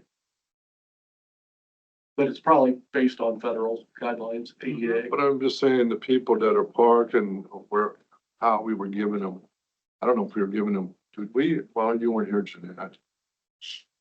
Nobody was here then, when we used to give out those parking passes. We give those as the state people. We did, didn't we? Yes, yeah. Yeah. Hey, can Okay. you give us a couple options on that, on the handicap side of that? Sure. Thanks. So is your motion contingent upon? Well, I like the angled spots, like their 9'9" width. My only concern on the handicap labeling them that way, right off the alley, we may lose that to handicap citizens that want to come through and park there. But if we're gonna designate them as employees, and I think we should have that available and, This holds parking spaces just for, county employees, correct? Correct. Okay, can we not issue them a little sticker, to put on their window, and whoever does not have a sticker on the window gets out? Fine. Well, all these stalls will be assigned and the stalls will be numbered. So we will know if somebody's not in the right spot or if somebody's taking somebody's spot, because I'll get that phone call or email. Should be easily identified. Yeah, Those, yeah. those people that are causing a problem Get to it. Yeah, it doesn't take somebody I'm long gonna change my to get motion old. to. I'm going to make a motion to move forward with the striping plan for 37 spaces and ask Jason to come back with a couple of options for us on the handicap spots. I will continue my second. My only question, does this striping plan allow for the recycling and the garbage and for access to those, or are they outside of this area? Right here, right here. It allows for it, and we actually have access on the alley side and the courthouse side of that, so we can still pull that recycle trailer on through there for ease of access. Just wanted to make sure we weren't missing something. So this, crosshatch, that you have there for, the alley there, that little piece there, you know, what, Was just because we couldn't fit another stall there. no, I, no, That could be motorcycle parking. Yeah. I understand, I understand that you didn't, so what I'm trying to kind of envision, whether I like it or not, snow removal and where you're gonna take that to. Snow's gonna come out of that alley, come up to the courthouse. We'll have to haul that snow off that day. You will? Yeah, Okay. well, we had to do it in the main lot too. Okay, Yeah, so who plows that alley now? that's the city. We've been plowing it for the last few years just because we're parking off of it and we need to plow our parking. But we won't touch that alley anymore because there's no need for us. We don't have any access to it, so. The city will be plowing it. You don't have it. That's it. The parking lot, you don't. Well, you don't have parking right off of it? Yeah. No, I know, but we have access to the alley Sure. over here. So So, recycle. but I mean, people have got to get in. If the city don't plow it You can't get in that parking lot. It's their alley. They're supposed to plow it. here, That is where the trash is going. oh, the trash going here. No, Yeah, Trash is going next to Squirrel Cage Jail. On the Right east there. side. no, For the driveway. that whole area right there. what whole area? This is the driveway. Jason. No, it's not. Yeah, it is. Well, pick up the trash. Come on up, show it to Scott there, would you, Jace? I want to see So- it. This will be where the trash and recycle is gonna be. So this is Squirrel Cage Jail right here. That's the fence. You can't go out that way? We can pull the recycle container all the way Yeah. through here if need be. You'll have a But gate. But people will be able to Can't pull go in there out for that way, parking. Scott. This is gonna have Why? a gate and a fence around it. Oh, that whole strip there is? Yeah, this is gonna have a fence around the whole thing. Right here. Oh, wow. How are you gonna plow that? By hand? Yeah, we'll have to plow it by hand. We'll push it in the alley. The fencing's required because you have a dump through there. Oh, man. That'll be fun. Okay, so what was that? The fencing's required because you have a dumpster there. It has to be a privacy fence. So that makes it tough for the people to park there. Okay. You didn't want them coming around your building earlier when we had the conversation, when you had to close off there. Huh. Okay. All right, so we have a motion by Wickman and a second by Shay to approve the courthouse north parking lot striping plan for 37 spaces with options for handicap parking. Did I say that right? Yeah, we're gonna ask the, Buildings and Grounds Department and Rolls Engineering to come back to us with a couple of options on the handicap striping.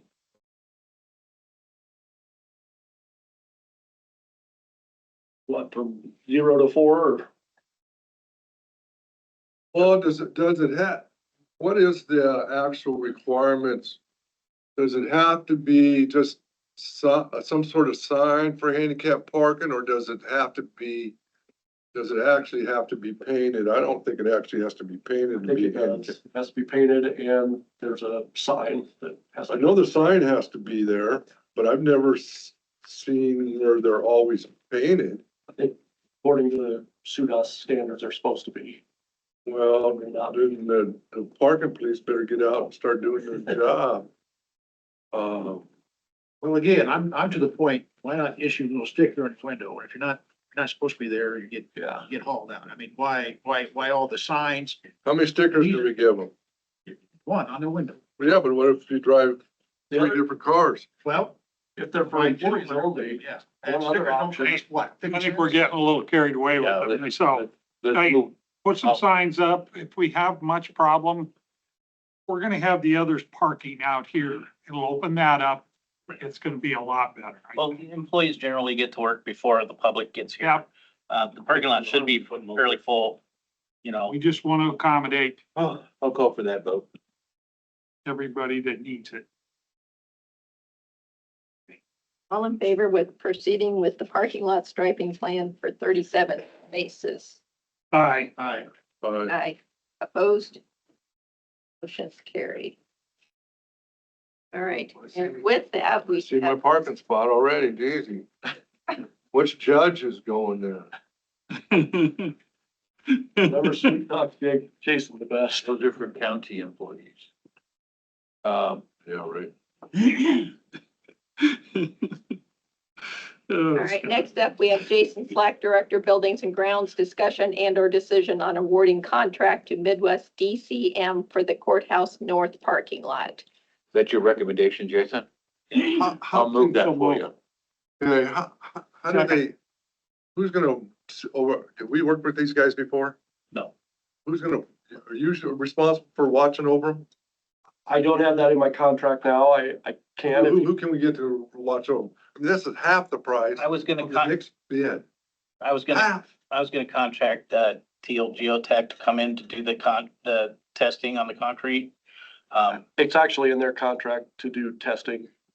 They have to provide certified. These guys, Yeah. this. Well, they have to hire- Do you need a reference on these folks? I did. I talked to the owner. They're doing some work for the city council bluffs, a recycle center. They've been around for a while. I don't know them, but, he talked a good talk and, gave me some references and some engineers that he's worked with. And, I was satisfied that he, Who is it? Midwest DCM. And they are ready to mobilize on Monday, the 4th. I mean, half the price. You Yeah, got two bids, right? That second bid was Way high. way high. I think the reason we didn't What did you estimate it at? just under 200. So it was in the ballpark. I think the reason you didn't get more bids is because of the tight schedule in winter, people not knowing what the weather's gonna do. Right. They're supposed to come one of these days. Good, thank you. And I believe the county attorney has reviewed the bonds and we were good with the bonds too. So, can I ask a question before we vote? You did go. We made a motion. We didn't Okay. vote. Jason, you said that they're willing to get started here pretty quick. Yes. What are the construction days on that? Did they give you any? I'll answer if it's okay. Yeah. The construction, has to be substantially complete by December 16th. And they want to start Monday. They wanted to have a pre-construction meeting this week yet. We're gonna set it up for Friday morning. Is that, I'm sorry, two questions. Is that the dirt that we brought in there, was that compacted enough to where we put concrete on it? We're not going to. They'll have to, rework it and compact it to a 2-foot depth. And some of that will have to come out because they don't need it all since they're putting in a basement. So the ground will be compacted enough to handle that parking lot Yep. without it breaking up, falling apart? Yep, we had a geotech, do some borings and provided recommendations, and we're following those recommendations. And they're required to do testing and submit those, density tests, to the county. So, yeah. And we're not concerned about drainage, water drainage transition between the alley and those first parking spots. Everything, in the parking lot will drain to the south, to the current drive. And the curb, so the curb on the north side is the high point. So between there and the alley that 5-foot will drain toward the alley. Yeah, The grass. the storm sewer running down the middle of the alley. What's that? The storm sewer running down the Yeah. middle of the alley. And so are you sprinklering the 5 foot? No. Okay, what's our plan for that? In the plans now, it's for sod to be placed this fall yet. How's it going? You gonna go out there and water it? I say we downgrade it to seed. Yeah. Well, So, you know, the thing about that is got, when the city plows their snow into that green space, I know, we're not gonna have any green space. I- So you put sod in there, you can seed it, no, we don't need to sod water it. it. We didn't need to sod it. I don't. Wondering if What there's some kind of- kind of low, What kind of sod? low vegetation. Turf type, tall fescue. I mean, there's so many different ones We don't need now, to that put the low, sod down. low water. Yeah, that's it. Turf type tall fescue is supposed to be Yep. salt tolerant and low Right. water. I don't water my yard. Yeah. It's green at certain times, it's brown at other certain times. Okay, Well- let's move on with the, vote if we can, please. Did we make motions on that? Yes, motion by Wickman, second by Shay to approve awarding the contract to Midwest DCM for the courthouse north parking lot. All right, all those in favor? Aye. Aye. Opposed? Did that come out of the bond? I guess one more question on this. Where did the money come for this? We put, Is that in- it's in our capital plan. I Okay. believe it's I either think there's out some of, money left in there. Okay. in the yard. Thank you. Becky?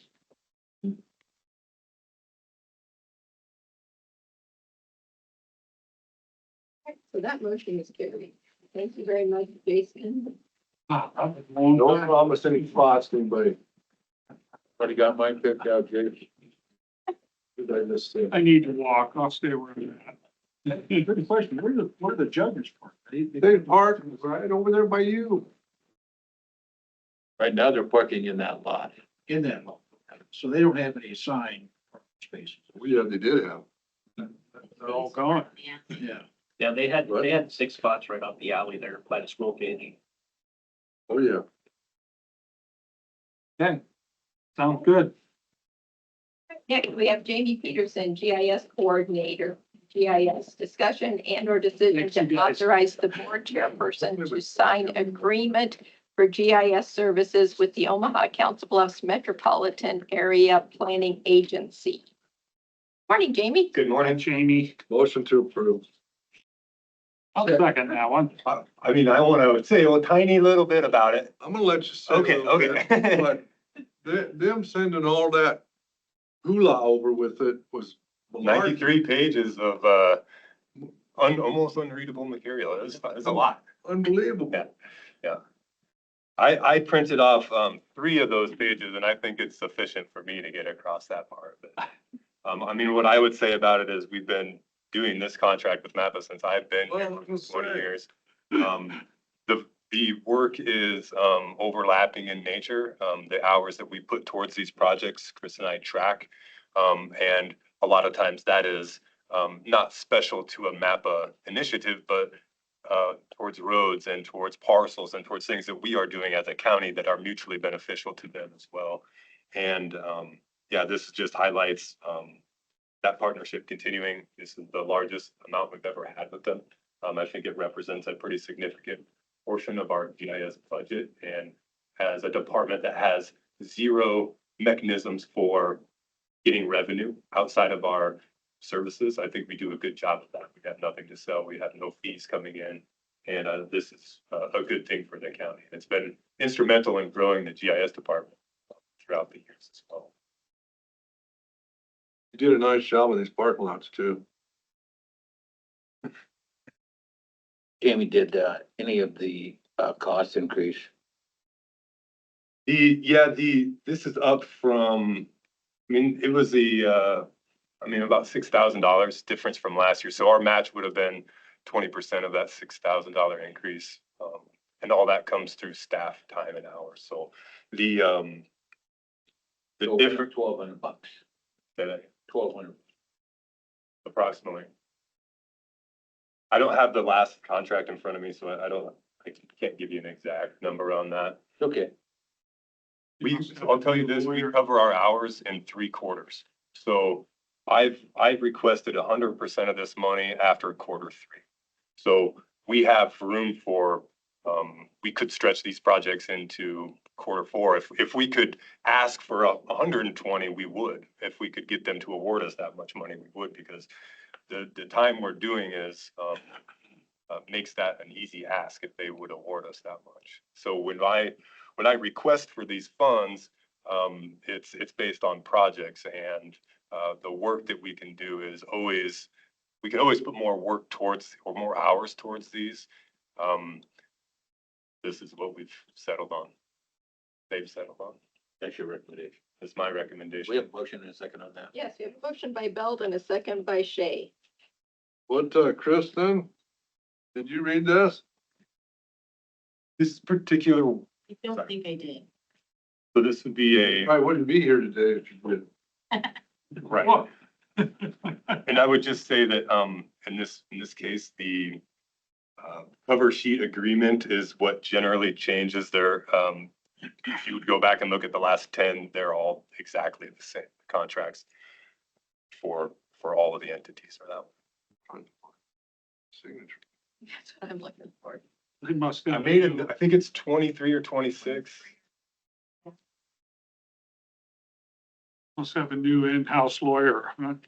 Oh, they ain't got no new lawyer over there. So they do the contract, and then they put in their, kind of like a mission, vision for their overall practice and, what they're doing for the whole year.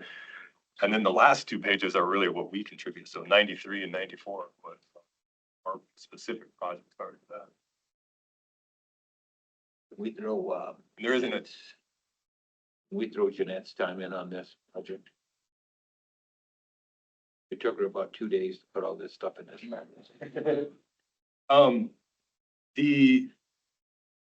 I don't, it's possible as an administrative overhead. It is possible. I don't know that that would change the overall amount of the award, but, how that's broken out could be changed. That was the jab, Jamie. I came to Jeanette on late Thursday afternoon and asked her if I could squeeze this into the agenda for today, and she was nice enough to do that for me. MAPPA has signed this agreement already. They typically have done this in August, so they are behind on this part. Yeah. Term started in July. Right, so, that was hi, we got this, sorry, it's late. Can you get this back? I really wanted it digitally signed that day, and I said, no, that's not how we've typically done this. This will go on as soon as I can get it. Who's your contact over there? Mike is who I work with. Oh, Helgerson? Yeah. Wow. Carlos Morales is the Yeah, transportation Carlos, planner, yeah. and that's who does the majority of the, the disbursements, the Okay. request, and then in between it's like, Okay. They actually have a CFO over there. the name. Oh, I'll think of him. I know who he is because he worked with us on the aerial photos. I can't think of his name off the top. All right, so we have a motion by Belt, a second by Shay. All those in favor? Aye. Thanks very much. Thank you, Jamie. Carried. Doing a fantastic job. Thank you. Appreciate it. Got Right. Chris too. Still scrolling through my packet, trying to get to the next thing. Oh, like 64 Yeah. pages there. There wasn't a test signature on there. That was something that, a witness signature in addition to you. That page. In the past, it's been signed by. Okay. Thank you.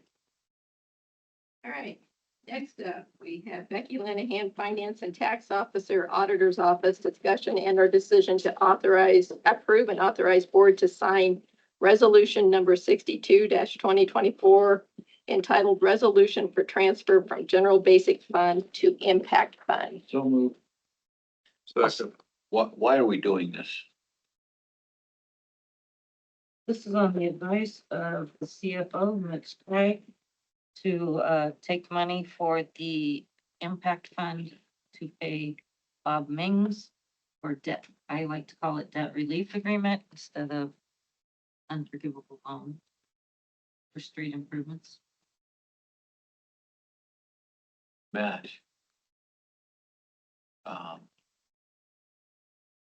We set up that impact fund with money from Mid-American Energy's permit for their wind turbines, right? So then Well, why, we've added to it.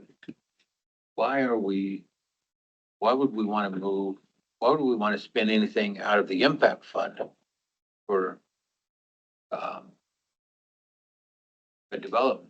That's specifically what those funds were meant for, was to spur development in rural Potawatomi County to benefit those projects. Since the revenues earned initially came into it were from a rural project, the proceeds of it have to go back to rural projects.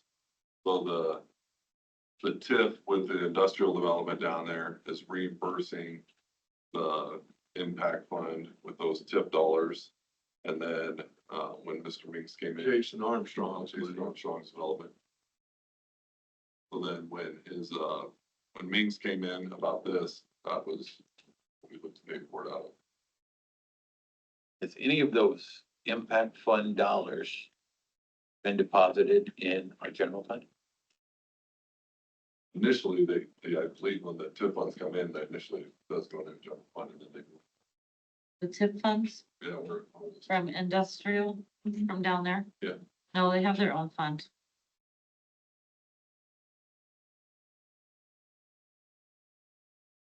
And then those will get, either transferred or money will go out to the developer.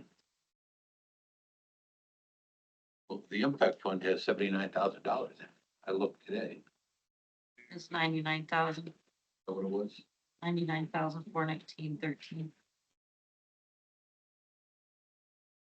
And the bill for Mings, I can't read it very well. I think it's 420,000.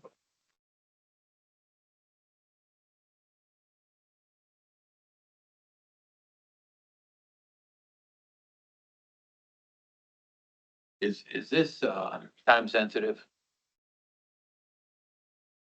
I think since Mr. Meeks completed his steps, I mean, he's looking to get paid back the money that we agreed to pay him on it. So, yeah. Well, He's obviously in- carrying costs. Well, in his contract, didn't we hold him to, a time frame to get houses built? Correct. Yeah. So we give him the money up front and he builds no houses, then what happens? Then he has to reimburse the county. It was in the contract, correct? Yeah. Yeah, I think it's something around $30,000 gets forgiven for, it gets constructed. When's Mitch coming back? Certificate of occupancy. Yeah, I think he's out through Friday. So I think he's back on Monday.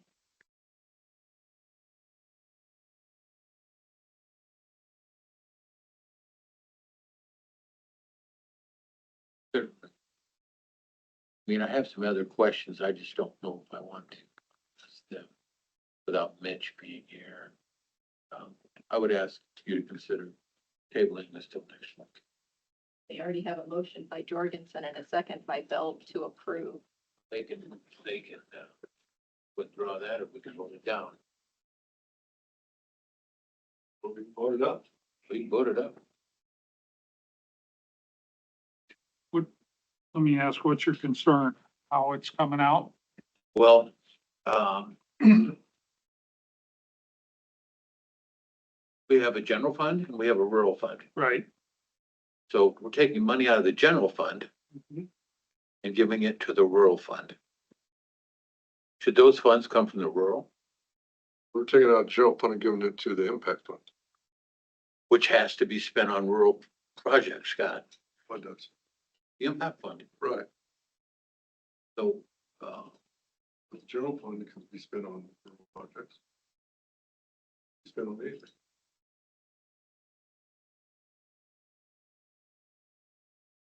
Not like it ain't gonna pay that. the general fund doesn't pay for rural operation. The rural fund does. Right, but it can loan to the rural fund. Is this a loan? Kinda, ain't it? He's paying us back, ain't he? When he pays us back, it goes into the impact fund, doesn't it? We, as the lots are It built. goes He's to not the paying us general back. fund and then we, Yeah, we're not There's getting no any kind of payback here. reimbursement on this. This is just an increase in tax base. Right. There's no payback. so it goes back to the general fund. Well, I mean, it'll be rural fund because they're, But in the rural, it's gonna go back to the rural fund, because it's rural valuation. The money that we, So you want it to come out of the rural fund? I don't know, I just want some more answers. Okay. Okay, I well, get what you're saying. if one week gonna make or break the deal and well, we drug Bob along already, so I guess one week ain't gonna make or break it. Or if you don't, I mean, Tim, if you have more questions that want to answer, I'll send next week. Doesn't matter to me. Yeah, that makes sense. I mean, I don't have a problem with that. I just. I'd like to get it right, That, so we don't have that's issues what I want. down the road. well, Yeah. Okay, Cause then we'd be doing a shell game and I don't wanna do that. What do you think? I just went by the direction that. Okay. Okay, well, Mitch will be here next week to explain it. Okay, so what are we doing? gonna postpone it. Right? We're tabling You resolution. rescinding your motion? Yeah. Jeff did?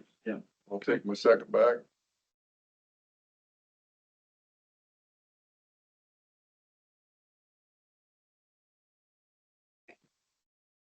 Next up, we have resolution number 63-2024 entitled Resolution for Transfer from Lost Secondary Roads Fund to Bond Series 2020B Debt Fund. So move. What would this be for? Hancock Shop. Okay, For bond payments. Second. This is housekeeping. So, Housekeeping. what, this is, for the debt service, 2020B debt fund, correct? Yes. How much is left on that?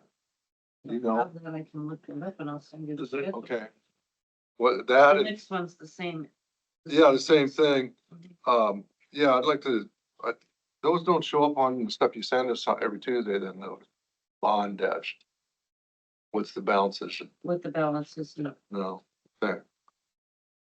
How many years is Hancock shot now? I think they're both 12.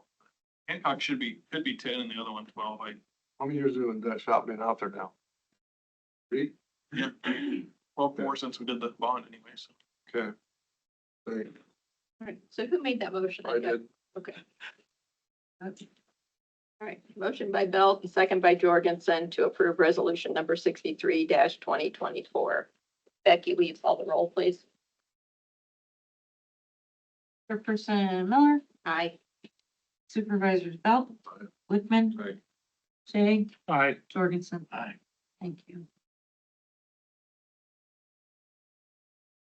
Accept resolution number 64-2024 entitled Resolution for Transfer from Lost Secondary Roads Funds to Bond Series 2021C Debt Fund. so move. Second. Motion by Shay, second by Belt to approve resolution 64-2024. Additional discussion. Becky, we call the roll, please. Chairperson Miller, Aye. Supervisors Belt, Aye. Wickman. Aye. Shay, Aye, Jorgensen. Aye. Thank you. Carried. before we move on, can I ask John a question? Yes. John, when we put those projects together and decided to use local option sales tax dollars to fund them, do you know what the revenue we projected at that time was? Wasn't it about 2 million? Yeah, I think we're 3.2. We've been coming in about 3.6. No. When we approved those bonds, what was your anticipated revenue per year on local option sales tax? 3 million was a good number for those. So we realized, And you're pushing 3.5, right? I think 3 or 6, yeah. So that's really good. Yeah, the bond payments are right around 800,000 was our goal on those. We call have the ability to call those, right? I'm so good on bonds. I'd have to. I'll have to look if they're callable or not. Oh, look, I'll check the deal sheet that shows what Thanks, the breakdown. thanks. All right, moving to resolution number 65-2024 entitled Resolution for Transfer from Rural Services Fund to Secondary Roads Fund. So moved. Second. By Belt, second by Shay to approve resolution 65-2024. Any discussion? Yeah, this is to pay. Yep. This is the end. So I think we do all the, what, 2 or 3 times, Yeah, 4 times a year? Yes, it's the quarterly transfer from rural to roads fund. Becky, we call the roll, please. Yes, ma'am. Chairperson Miller. Aye. Supervisor Belt. Aye. Wickman. Jay. Aye. Thornton. Aye. Thank you.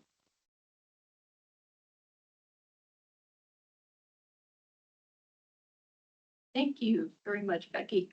Thank you. All right, next we have Jana Limerick, Director, Human Resources, discussion and or decision to approve policy committee's recommendation to amend employee handbook policy number 109, introductory period. And I think I handed out a sheet beforehand of policy committee's recommendation and what the difference was between the introductory period and what's changing. Kind of cleaned up some language in there. We removed the step increase language. Vacation leave usable as it's accrued instead of after the post-introductory period, which I believe is a great benefit to our employees. What was that, what was the last one that you said? The use of vacation leave as it is accrued instead of after the post-introductory period. I think that, was that on the introductory period or was that for the vacation leave policy? I think it might be in both. Was it in both? It's in the notes that Jamie provided after the meeting. Maybe Kristen can help us with this one. I have. It's going to be my recommendation to the policy committee that we present a red line version of the original policy with what the approved by policy committee recommendation is with version control change dates on it before it comes to the board for approval. I think that's a really good idea because and even when I was working at printing off or getting the vacation leave one for you, which comes next, it was very hard for me to tell within the teams what was changed and what wasn't changed. It was very complicated. So I can certainly help with that piece when we begin resuming employee handbook discussions when I return. To answer the question about benefits, the specific language about using your vacation when it is accrued is in the vacation policy, but we did, change, I think it's number 5, employees in their introductory period shall receive all benefits. So I think that, those all benefits reflect the vacation leave changes. I would concur that all departments should do that process with striking out and adding the new language and making it a different color when they were doing stuff. Susan, who's on here? You are going to be next week. I could not recite them from memory. There's a lot. There's a What lot. did you mean from up here? Oh, did you mean the board member? Yes, Scott and I sit on the Okay, policy this is your committee. recommendation, basically. Yes, I'll let you know. yes. Well, it's not ours. It's the policy. Policy committee, okay. So we are just approving the recommended changes. When will we actually approve the policy? Well, I think you're doing that today. Policy. When do we have the policy? Well, you have the policy. So what, it's not in the book.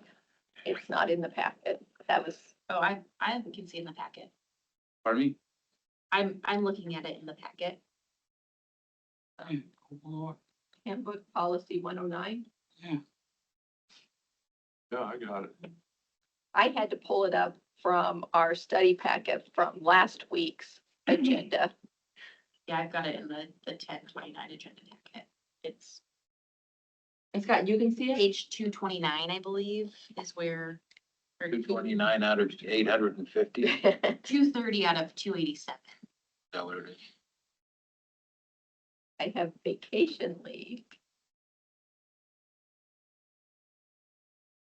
And I'm looking at the agenda packet, not the agenda packet web. Okay.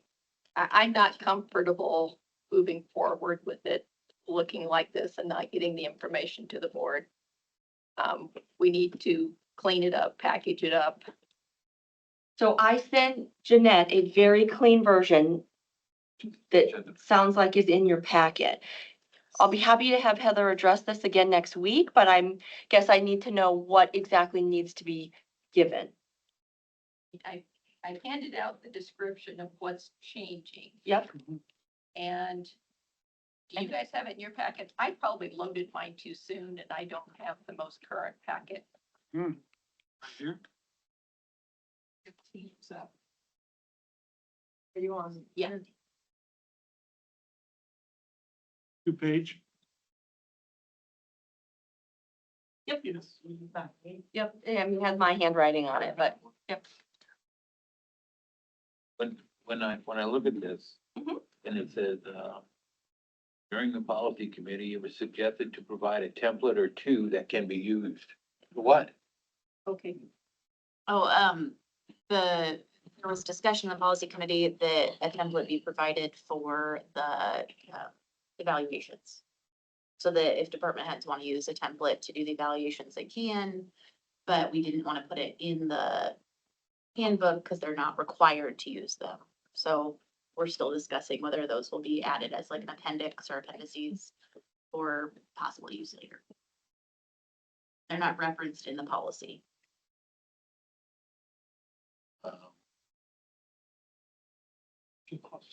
What? When you make grammar changes, what were they? I don't have a list of them off of the top of my head, Okay. but I think that we could probably get One of the them. main things that we wanted in this policy was that, we took out the six. Step. We yeah, did. Yep. That's removed. We cleaned up the ambiguity that came with that. That's not referenced in there at all. And that really was the major change to that policy, to policy 109. And that now has become part of policy 109. Mhm.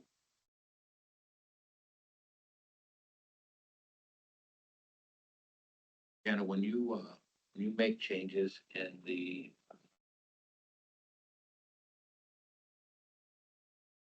labor union contracts, Mhm. you redlined those changes. Yes. How come this didn't get rid?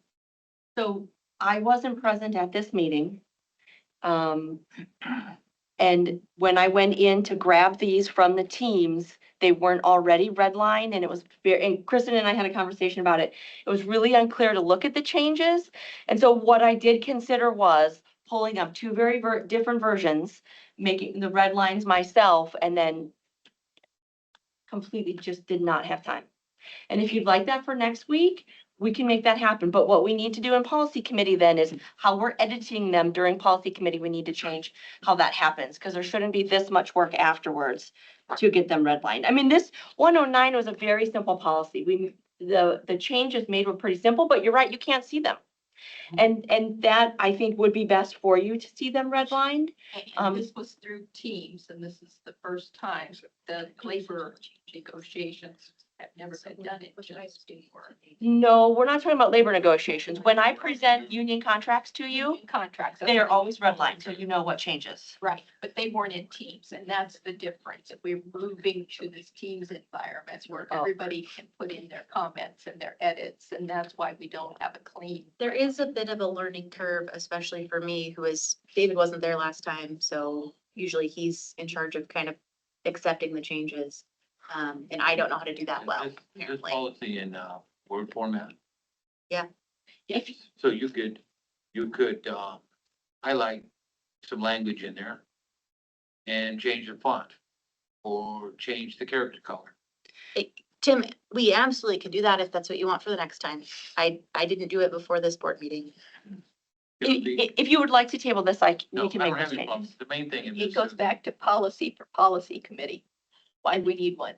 I think that going forward, there are a few different ways that we could present it to the board to show the changes. I'm aware of a couple. I can do that next time. I will speak for myself. I mean, it's, for me, I know Jan, it's gonna be a lot of work for you, but it'd be certainly a lot easier for me to understand. No If problem. it's redlined, Mhm. presented Yep. in that fashion. Yep. Yep. Other than these recommendations. I We mean, can I'm make not- that I'm happen. not questioning the policy committee,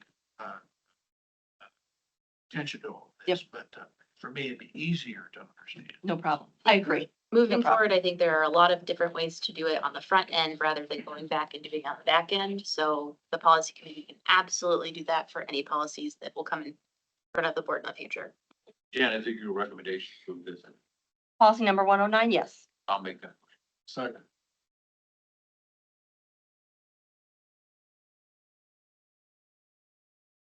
I recommend in the second by Belt to approve employee handbook policy number 109. All those in favor? Aye. Opposed? Motion carried. Thank you. Next, Jana Limerick, Director, Human Resources, discussion and or decision to approve policy committee's recommendations to amend employee handbook policy number 402, vacation leave. I think we'll likely have some of the same questions when it comes to this one in regards to it not being redlined. Let me draw your attention to some of the changes. So for number one, how it used to read is that an employee could utilize their vacation time after they've been here 6 months or after their introductory period. Now, remember, introductory period is different for different departments. Sheriff's office is 1 year. A lot of other people are 6 months. We changed the sick leave policy some time ago that you could use your sick leave as soon as you earned it, because it can be hard when you start a new job to wait 6 months to use sick leave. People get sick, and we don't want people coming into work when they're sick.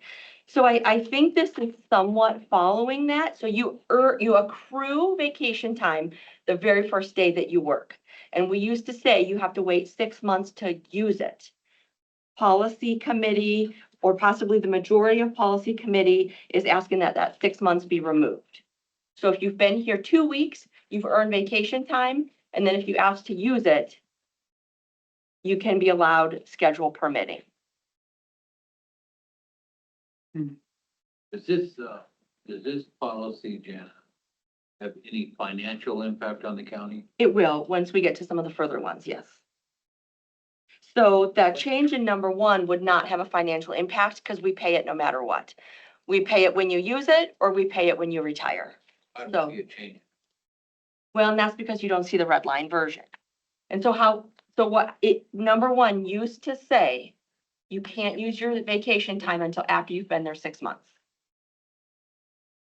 And we're saying you can use it as soon as you earn it.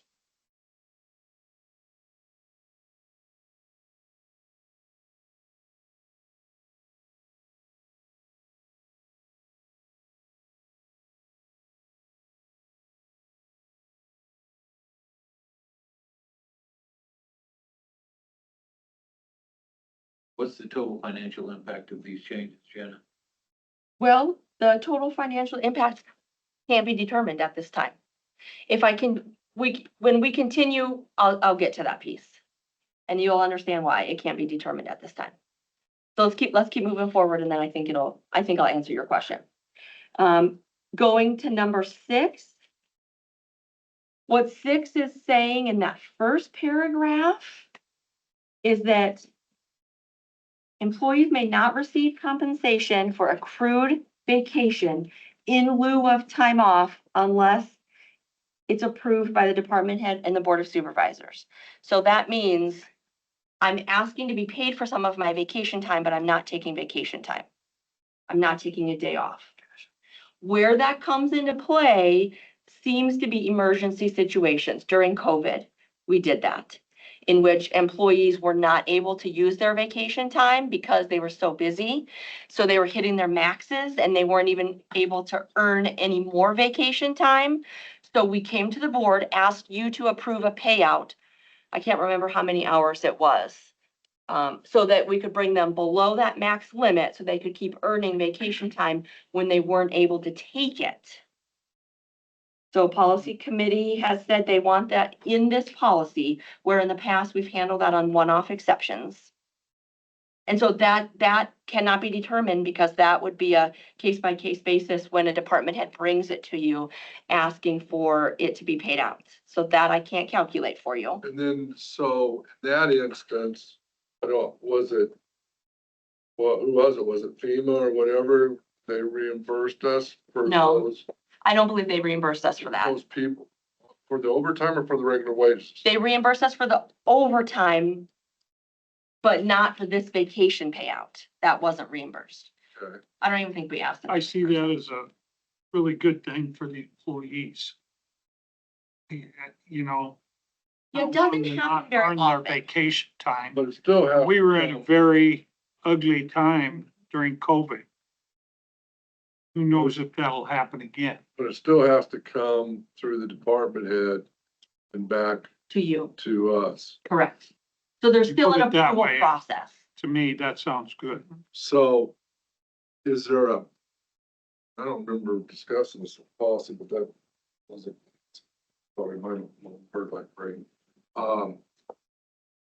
So is there a trigger that payroll people or you get to notify the department head of how far they are over there? Is there a way to trigger that? That would be a manual kind Is of, that a Tyler thing? well, yeah, Tyler won't give us any sort of alerts.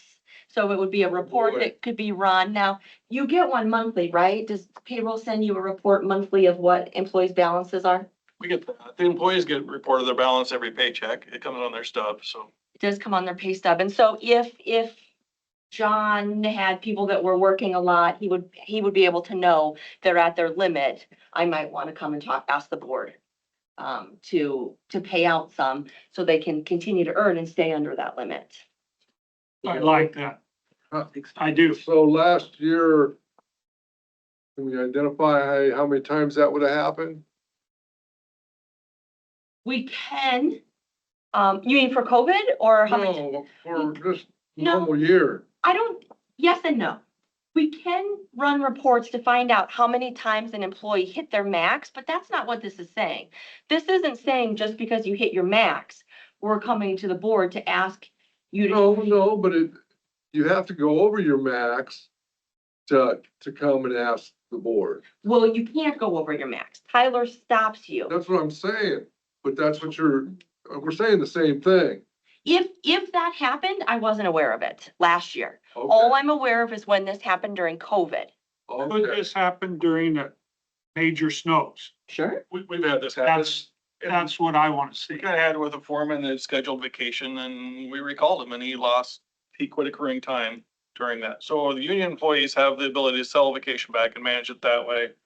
I think. I'm just asking, let's just let them schedule it. If I have to call them back and they're willing to come They back. could sell We're it. talking two different things. Hold on. No, wait, Well, hold on, but that's three different things. Hold on one second. John is talking about the second paragraph here. So before we get to that, yes, the roads union employees, they have an MOU that allows them to cash in vacation time once a year. not, even if they're not at their limit. Right, Okay. right. How And much are they allowed? 40, 40. I think it's 40. So just 40, Yeah. okay, And they do that periodically. Okay. Not everyone does, but they do use it. okay, okay. So roads with you. union employees has that. I'm with you there. Okay, so then the first paragraph on number 6 that we're talking about is anyone that has hit their max, if for some reason the department head feels they should be allowed to cash some out to bring them down, they would have to come to you and ask for approval. Okay, that's what that is. The next paragraph is Wait, what wait. John is, okay, Is there any reason why an employee shouldn't be able to take a vacation? it would Some be people don't. extreme circumstances. If they don't want to, that doesn't mean we pay for them when they reach their limit. I understand. I'm Right. just saying, some people don't want to. You know, I see John's department as, we get crazy amounts of snow and them guys are out working. I don't want them to lose their vacation time or stop accruing.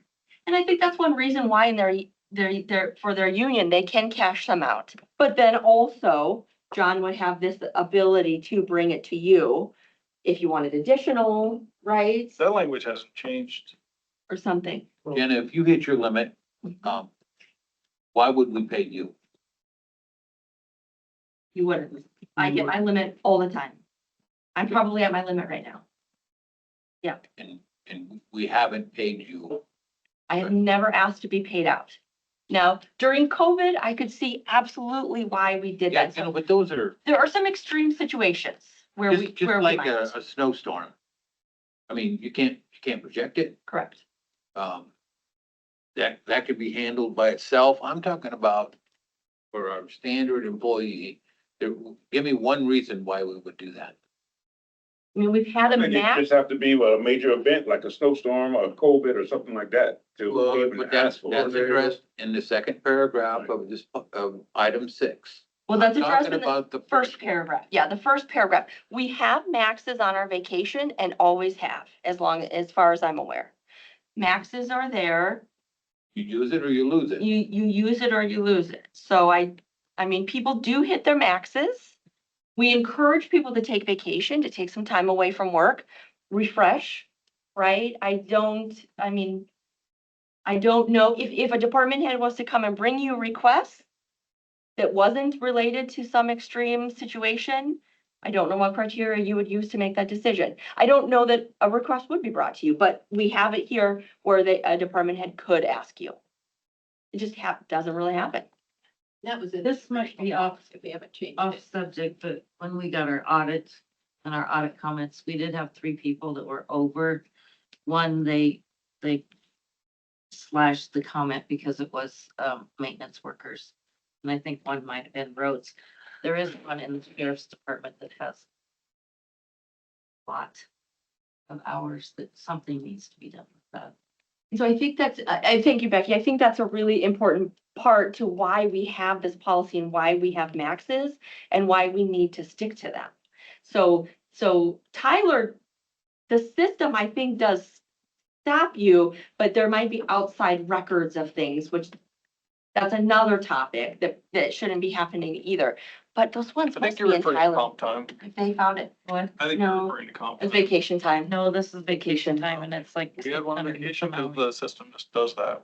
I've spoken with Jenna about it. So maybe Tyler does allow it to continue to accrue, even though it shouldn't. And so, but maybe to your point, Tim, that's why it's important that we have maxes and we follow what the handbook says, because the state auditor comes and says, why is this person over, but this person isn't?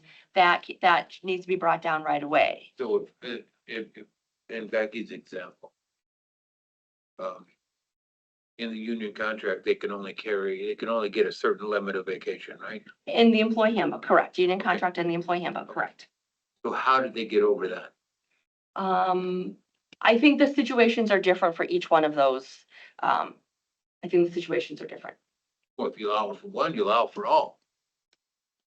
So, If we, hypothetically, if we allow 400 hours of vacation time, and somebody's got 600, well, you're only gonna get paid for 400 if you retire.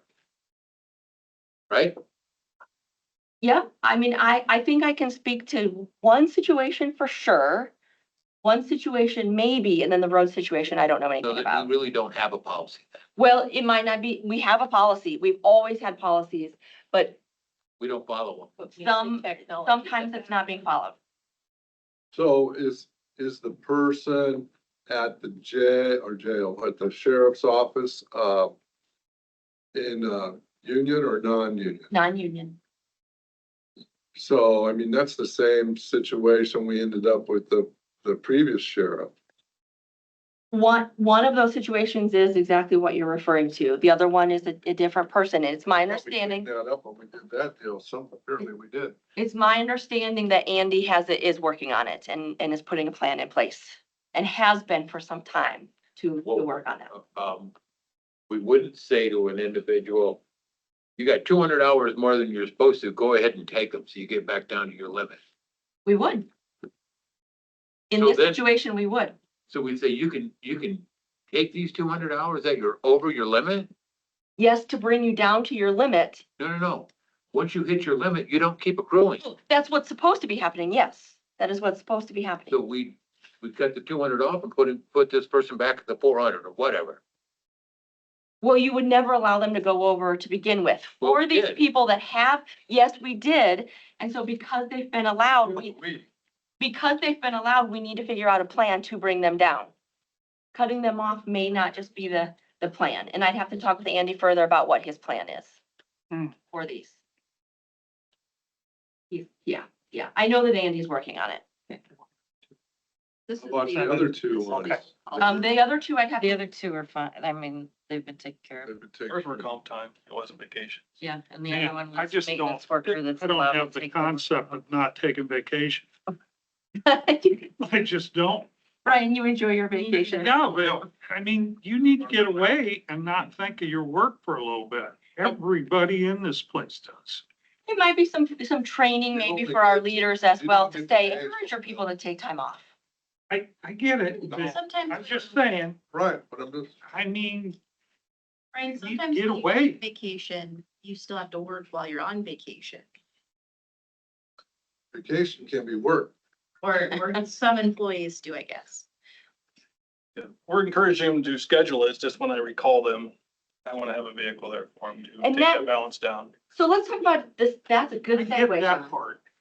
Into the second paragraph here. I think is some of what John is referring to, that if an employee, not just his employee, because we're putting in the employee handbook, if an employee has a scheduled vacation and they're called back into work, that second paragraph is giving them the option to get paid for both. You can get paid for the work that you did that day. Let's say you worked 8 hours and the 8 hours you asked to have off for vacation. So you get 8 hours of vacation and 8 hours of work. No, it's not considered overtime. Well, it very well could be considered overtime, definitely. Because if I already had, let's just say I took 5 days off, And it'd be 12 hours. it could be 12 hours. Now, this is the other one, Tim, that I don't know how often this happens. This, to my knowledge, is not something that we've done. If we have done it, I haven't known about it. And so I feel like it would be very rare that this would happen. Wait a minute, let me make sure I get this right. So if you take a vacation day and you also work, we're gonna pay you overtime? Think a snowstorm. You could. Forget about the specific instances, Brian. This is across the board, not just for a snowstorm. This would be for any department that feels that they need this. So a clerk can take a vacation day and work, and we're paying them overtime. It could potentially be overtime. It might not be overtime. It depends what their week looks like, but it could be overtime. It's not their choice if they work. It's the department head calling them back. Do we have that a lot? Do we recall somebody? We had it just a few times. I understand your incident, yours. But it's gonna be me calling them back. It's not the employee's choice to come back and get paid extra Right. money there. And the other departments that you might have that in would be your 24/7 operations, and those are already all handled in their union contracts. But it's not that if you get called back from vacation, you get double paid. So I do have a slight concern with this one in that it looks like compounding pay. And that are we writing a policy for everyone to use for exceptions that don't happen that often?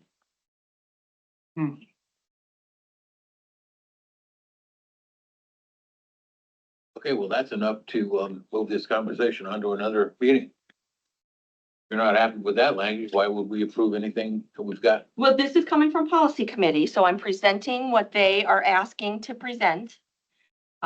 Who's in charge of our policies, Jana? Employee handbook policies belong to human resources. Human resources, okay. So you don't like something in here? You weren't at the last meeting. I was not able to be at the last meeting, that is correct. There's one other piece that I would like to add back in that was removed, where it states that you can't use vacation before it's earned. And so it has happened in the past that someone says, ooh, I need to take a week off, I don't have enough time. And they are granted that, and then they earn it later and then it's given back. Even though the policy did say you're not supposed to do that, vacation is an earned benefit. I don't believe that we should be taking vacation time. We shouldn't be going negative into any balances. That's complicated for payroll, that's complicated for our benefit system, and it's an earned benefit. As a department head, if my employee needed time off and they didn't have any time to use, and they really needed that time off, I would allow them a day or two to take it unpaid. Nobody wants to go unpaid, believe me. But there are options if you need to be gone. But to go negative in your vacation balance, I just don't think that we should start that practice. And that was removed out of here, so I think that should be put back in, that you cannot use your vacation until it's earned. That was removed because the first paragraph says the same thing, so Yeah. it was.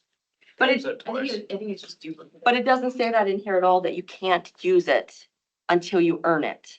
And if we take that out, It does in the first paragraph. Maybe Where? based upon- vacation leave is accrued based on an employee's length of service and may be used upon accrual. I'd rather clarify that because we have had departments that have allowed vacation to go negative, even though the policy clearly said that they shouldn't. So I'd like to clarify that a So little could bit we, more. to clarify that, instead of adding a whole nother paragraph or line, can we just say after used upon accrual, comma, but not before? Sure, That would That's clarify fine. it and. Yeah. Yeah, I like that. That's fine. You know, I think employees ought to be very much encouraged to take vacation. But I'm also thinking, I'll give you an example. I knew somebody whose home life wasn't the best. He never took vacation because he preferred working than being. Probably why his home life wasn't that good. Exactly right. He didn't reconcile his home life. Sure. But there's an instance where I'm not, this guy, in my opinion, shouldn't be able to accrue vacation time unlimited. And that's why we have maxes. Absolutely. We have maxes and they should be followed. Mad about that, Brian? Okay. What's that? I didn't think of it first. So do we want to push this back to policy committee? Or, If you'd like to, it will not go to it won't be till January. Or if the one change that Jana mentioned that we could fix by adding just a couple words, I think the board could still approve it with those words added. Unless they didn't want to approve it because of the other section as well. Who is JP1? So that's probably a comment I didn't take out of there. I don't know who that is. Okay. Well, I mean, there's still Oh, probably Jamie. there's a note over here. Oh, Jamie Peters. Yep. Okay. Yep. Uh, And again, the complexity of pulling this out of Teams. We'll get it fixed. We'll I get that. I have a pretty simple solution to that going forward. you have a what, Kristen? There's a way that you can make Did you see that? a document that will reflect all the changes made between two documents. I can just pull that. We are. So board, you can accept the document as is. You can send it back to policy committee, which will be in January, or you can accept some changes and deny some changes. Can policy committee meet before then? No, because I would prefer that this is an employee handbook policy and that it's discussed when I return. Is there anything in here, Jana, that needs to be clarified today? As far as, is this policy causing any turmoil or issues with any department or any employee? Not to my knowledge. The second paragraph in number 6 could be an issue when it snows. And who knows when that might be, November, December, and I won't be here.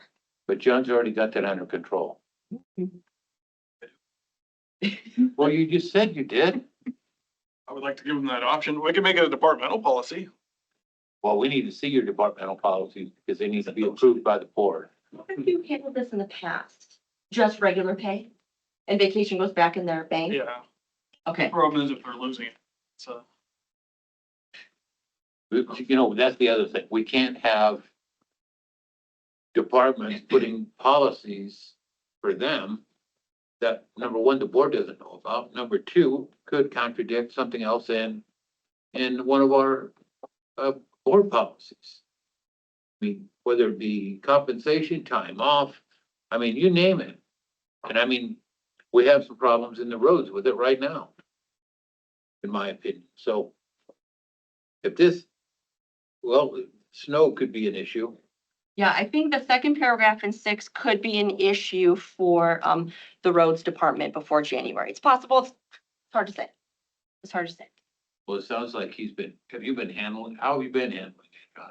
we've been struggling with it, but, wasn't until last year that Craig was up against it, I guess. Yeah, Does it happen every year? I can't say it does, no. Okay, so it's not really that big of a deal. I mean, it's a big deal, but it's not every snow occurrence. No. Okay. All right. What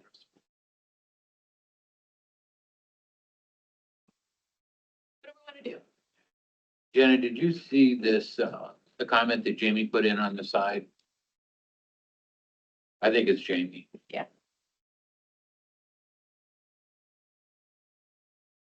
I mean, have those questions been answered? Again, I wasn't there, but I can answer that. That happens all the time.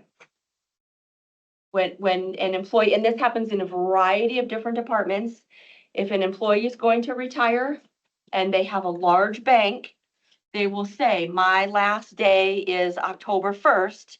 My last working day is October 1st, but my last paid day is November 1st because I'm going to use vacation time for my last weeks.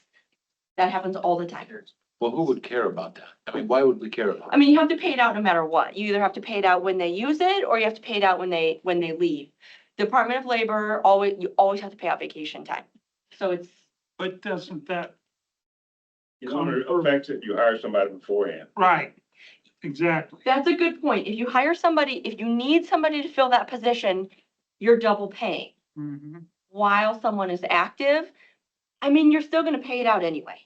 But that could be an issue where, I'm paying Garfield to be on vacation time, but I'm paying a new Garfield at the exact same time.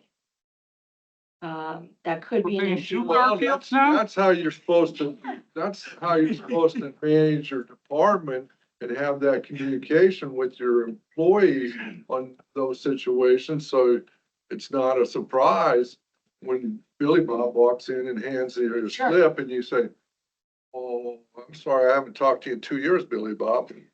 Right. And this happens when people retire. It doesn't happen necessarily when people just quit.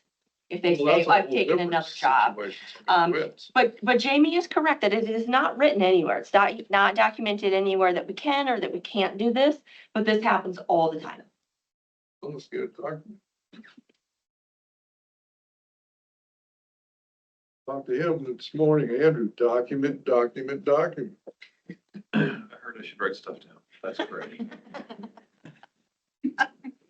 There's no limit to how many weeks an employee can take off, is there? No, that would be up to the department on what the staffing needs are and what the job needs are of the So department. then I don't know what you're trying to justify in this paragraph. And I'm, if you have 10 weeks of vacation, you can take 10 weeks of vacation. Right? In a row. you can, now when you're taking vacation, you're still earning vacation. So if I'm taking 10 weeks vacation, I'm still earning vacation every single pay period. So then at the end, I got a little more, and then I have a little more, and then I have a little Well, we more. need to stop that. Well, I don't really want to stop that because it hasn't been a problem.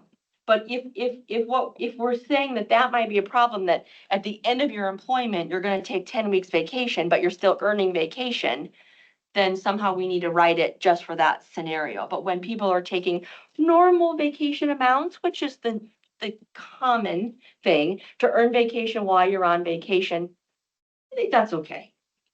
You also earn A sick lot of time. people take huge amounts. Do we? It's, I mean, I'd say it's usually less than 30 days, and sometimes maybe only 2 weeks. 30 days or less.